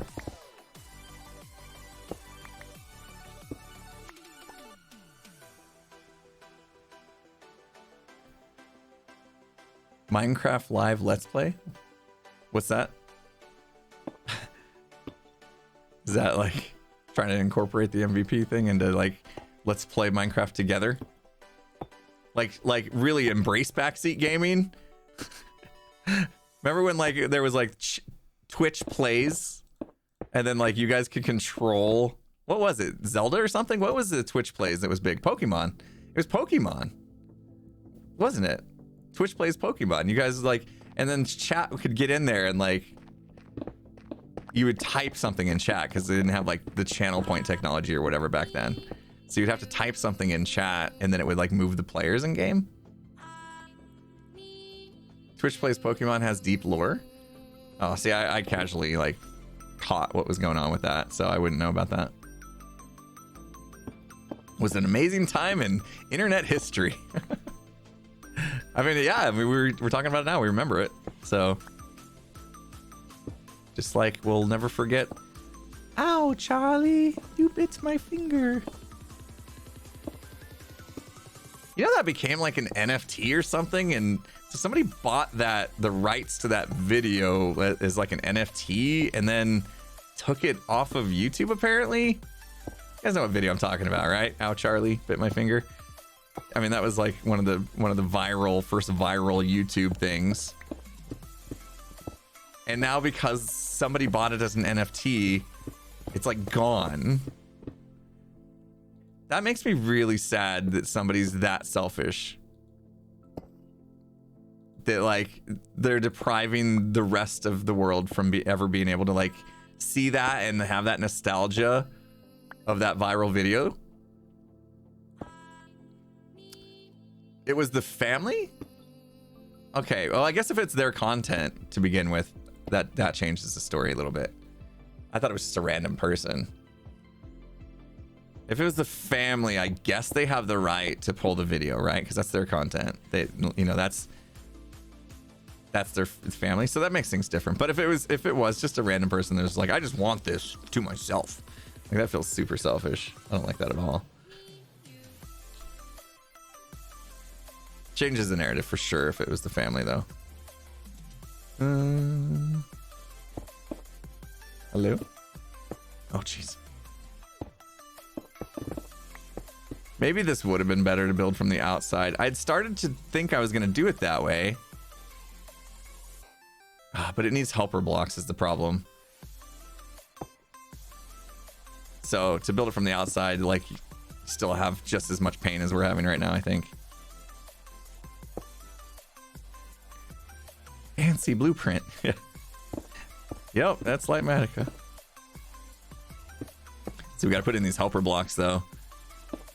Like there is a super cheaty thing in Lightmatica that I could turn on and then I wouldn't need all these blocks, right? I wouldn't need these helper blocks. It'll place blocks like in thin air. It's called auto place. That's something that we don't have like a specific rule against it, I guess, but it's something that we've discouraged kind of each other from using on Hermitcraft just because it does feel a little bit too cheaty to be able to place blocks in midair, you know? At least this way I'm still having to like physically place each block where it goes and in the right orientation and all that stuff.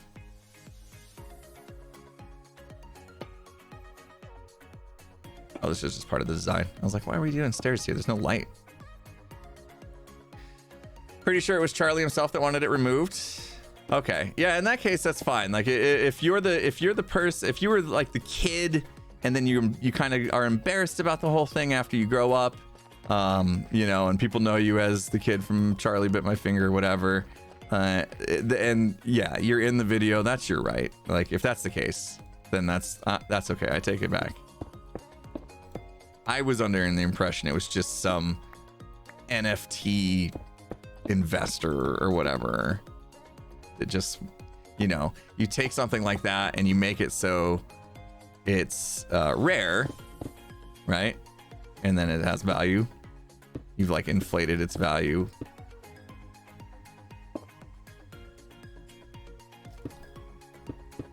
Got to be careful. I don't even want to talk about NFTs because I think most people don't care for them. I don't know a lot about them, to be honest, and I don't know. It seems to me like they'll go away on their own. I don't know, I might be wrong. Have heard some rumblings that like NFTs are not doing well. Like most people that have bought NFTs, like they've all gone down in value.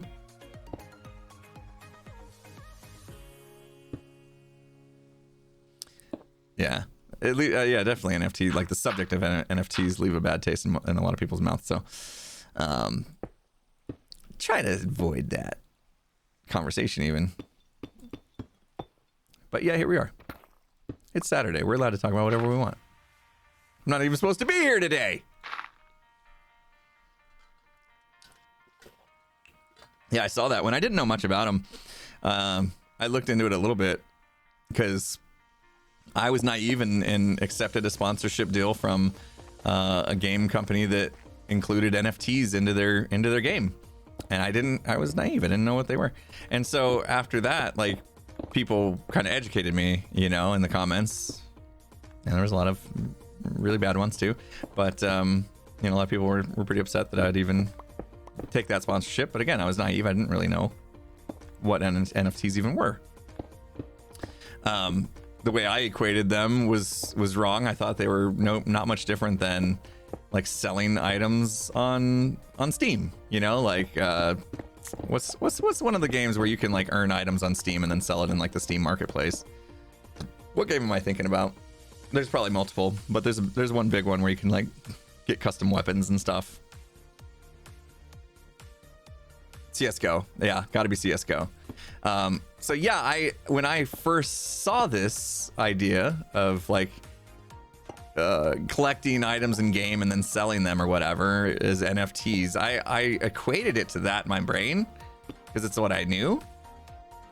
But then after I did the video, which I'm not, you know, proud about, the comments kind of let me know like, hey, it's not that, like it's just more to it. Like in order to like get a license or whatever, not the license, what are they called? Like basically the digital signature of the thing, the NFT, you have like all these processors, people using mostly graphics cards, it seemed, which is why I couldn't get a 30 series graphics card when they first came out, because all these people were using them in these big old data centers with crazy amounts of graphics cards running to like store these NFTs on the blockchain or whatever. I'm still pretty like uneducated about this, so don't get upset with me.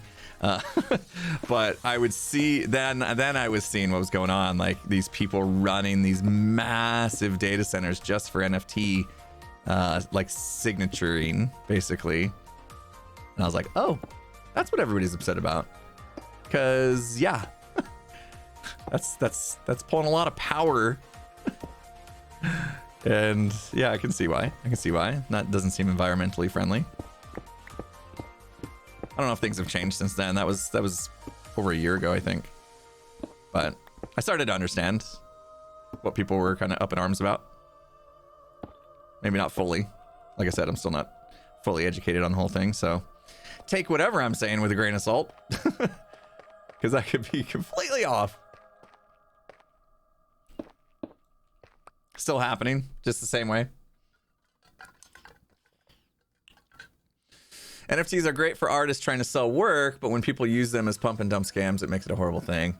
Yeah, that was kind of what I thought. Like the original concept seemed good. Like to be able to create a piece of work. Okay, so take this for instance. Okay, let's get deep for a second. Okay, let's get deep for a second on this. Okay. Story time with Impulse. I know Skizzleman's thing. Story time with Impulse. When Skizz and I put together the Imp and Skizz podcast, blue lights. When Skizz and I put together the Imp and Skizz podcast, we were less than a week from launching. We were like just a few days out, really. And Skizz was like, and then we realized, oh, we don't have like a logo for this thing. And I was like, what are we gonna do? And Skizz is like, we should hire an artist. And I'm like, that's a lot of pressure to put on an artist to get a logo done in just a matter of days or whatever. I said, let's just like make our own. Like, we're decent enough at Photoshop and stuff. We could probably make our own and it'd be decent. And so Skizz gave me his idea and he's like, okay, I think it should say Imp and Skizz, kind of going from top left to bottom right. And the color and the background should match. It should like fade from yellow to blue. And so I was like, okay, let me see what I can do with that. And I made us like a starting logo basically. And it was okay. It was still pretty amateurish, you know. I'm not a professional artist, but I took what he had in his mind and I made it. And he's like, yeah, actually that's pretty good. That's pretty much what I had in my head. And so we used that for our first episode. That was our logo. Our first episode came out and I saw a tweet shortly after from an artist out there. Jason L. Art is his name, and just posted on Twitter. Posted like, I was listening to the podcast and decided to draw this. I'm an artist, you know, and it was fun for me to do. And I saw it and I was like, that is awesome. Like, that is cool. That's the logo we need. Guess what I could have done? I could have just taken it, right? And used it. And I don't know how you like, yeah, maybe there could have been repercussions had I done that. But there's no like, there was no like ownership, right? It was just like, oh, I made this design, I put it out on Twitter, and anybody can just like steal it basically and reuse it. I'm obviously not scummy. I wasn't gonna do that, right? So I did contact this person, and I said, hey, really liked what you did there. Would love it if I could commission you to make it official, basically. And they were really cool. They were really cool. I said, give me your rates. And they're professional artists, so they actually had like rates in mind and things like that. And they offered to do different versions of it to see if there was other versions we would like. And the first one they did was in black and white. We said we'd like to see it with color. And so we worked with this artist and did actually commission them properly to use their art in the podcast. And we give them credit in the descriptions and everything. And it was great. It was great working with them. But I could see how, as an artist, like you could get stolen from so easily. And then what are you going to do? Like try to go after them legally? I don't even know how many or how much of a leg you would have to stand on when you put your art out there just like publicly like that. Like even my Hermitcraft stuff, like people are selling my merch on Amazon. It's not me. It's not official. I don't know how much I can do about that. I don't have my like logos and stuff copywritten. So I don't know how much I could really do about it. So yeah, I mean, it's got to be tough. Anyway, that's it. That's my story. It's got to be tough. I can see why, the idea of NFTs, like, okay, we can make it so when you do this, it's unique. You have a certain amount. It's kind of like, had you physically done a painting, it's tough to like copy that or people to replicate that. You're always going to have that original. And with digital art, it's not as easy, right? Because you can just right click, save as. I has it now, right? It's intellectual property. You can ask Amazon to take it down, and they will. Yeah, maybe. Yeah, I could get it trademarked, I suppose, but I mean that's a whole process, right? I'm just hoping like people aren't really making that much of a profit off of it. But yeah, they probably are. But especially since that same shop is doing it for like every single creator, they're probably making a decent amount by just stealing, that's kind of sad. Yeah, maybe I should take the time to do something about it. It's just like another thing, that I have to deal with now, and I got enough things that I have to deal with I'm not super stressed about it. Just, I just hate the idea that there's people out there that are bad people and making money off of me. That's it. Maybe it is worth my time. Copyrights are for inventions. Trademarks are for logos and texts. Thank you. Yeah. Trademarks. See, I would have already messed up. I would have gone to the wrong. I need a patent for this. Wait, it's just a logo? You mean trademark? No, I want to patent it. Yeah, trademark. Oh. I don't know what I'm doing.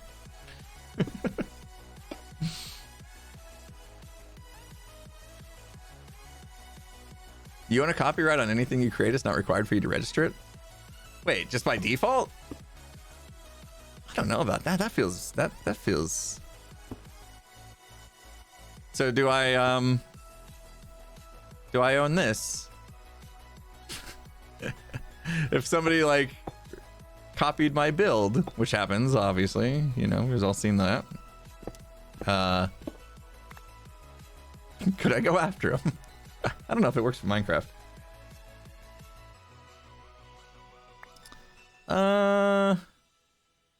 Yeah, I think this is as far as we're gonna get today. I didn't want to go all the way until noon like I usually do because I have some peeps coming over. I feel like now that we've gotten up to this height, though, it might. It's tough to tell what's faster. as far as how we build the rest of this. If it's better from down below or up above. What do you guys think? Oh, Mango suddenly sues the internet for stealing his builds. Well, I don't think I'd get in too much trouble because I most of the time, I think probably 99% of the time, unless I've like, or maybe 100, unless I've like missed it on accident, have credited Mango, so it should be okay, right? I mean, that's the whole point of making tutorials on YouTube, is you want other people to use them. But if you're another content creator and you're making money off of using it, then you should at least do the right thing, which is crediting, you know, hey, this came from so and so, go check out. A lot of times I do that, you know. I don't go super into detail about how like Ilmango's redstone build works, because I want to encourage the audience to go watch his video as well if it's something they're interested in, because he deserves that view for his work, right? And now in a way I'm hopefully helping in marketing it for him, you know, which is he deserves, because he's big brain and did something that I benefited from. So hopefully that's enough. I mean, it would, at least from the standpoint I made tutorials, I would want people, I really want other content creators, sure, please go use my item sorter, but also please tell people where you got it from, and maybe they can go check out my video and I can still get something from it. You know, but by now the item sorter has been out for so long, people just don't even, it's like everyone just assumes, yeah, everybody knows where that came from. And then there's been people that recreated my tutorial and didn't, or slightly credited me, like just enough creditation to not get in trouble, but like very like, by the way, this is an impulse thing, and then like that's it. And then their video gets more views than mine, and I'm like, sweet. I looked at that video, I'm like, wow, this is 8 years ago. I wasn't as good at YouTube back then. Should I remake the video of my own thing? Feels kind of weird. Yeah, I don't know. One of the challenges of being a content creator. We didn't get into that in the podcast. People stealing. Ooh, stealing.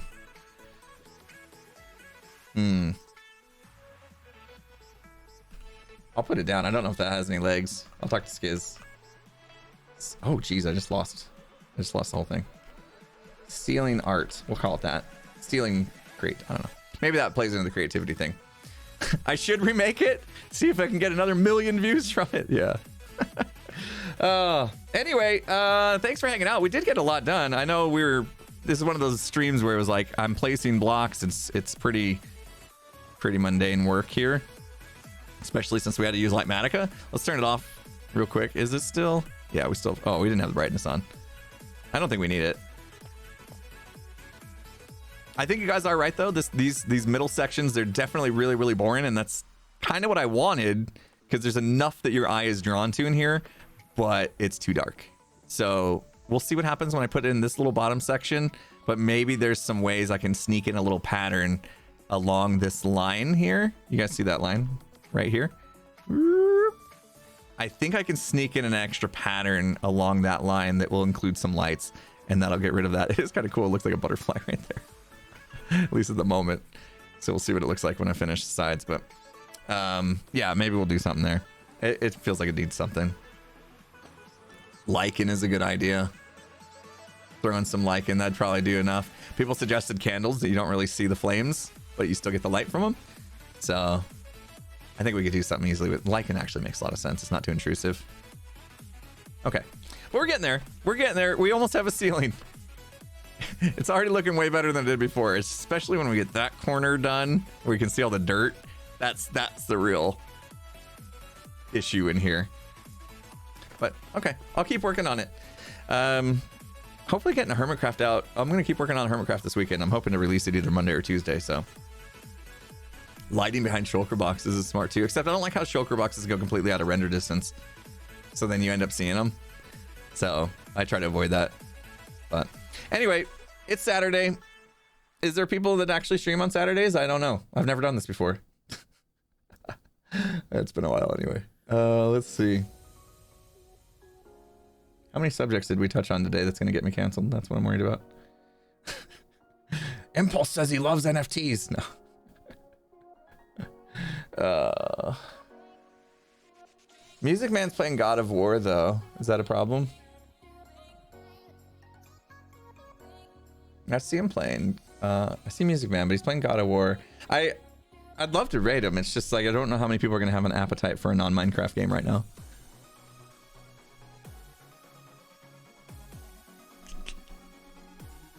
Someone new, please. It's really tough to find somebody new that you. I don't like randomly raid because I don't know what I'm sending you to, and I'm partly responsible for this, right? Like if I sent a bunch of people from a family-friendly PG stream over to somebody that's not family-friendly, like Filza, there's going to be a bit of a shocker, right? So I try to stick to people I know are going to be fairly family-friendly. Is Joel streaming? Okay, we're raiding Joel. We're raiding Joel Duggan. I was on his podcast, the Spawn Chunks last week, so that's perfect. Let's raid Joel Duggan. I know he's family friendly. He's gonna, and you guys will love him. He's doing some really cool stuff. He's an artist as well, so you guys can talk art with him. But he's also a great builder in Minecraft. Cool dude. So I will send you on over to Joel and let him know I sent you. Have a good weekend, everybody. I'll see you guys. I do plan on streaming Monday, even though it's a holiday. So hopefully see you then. Have a good one.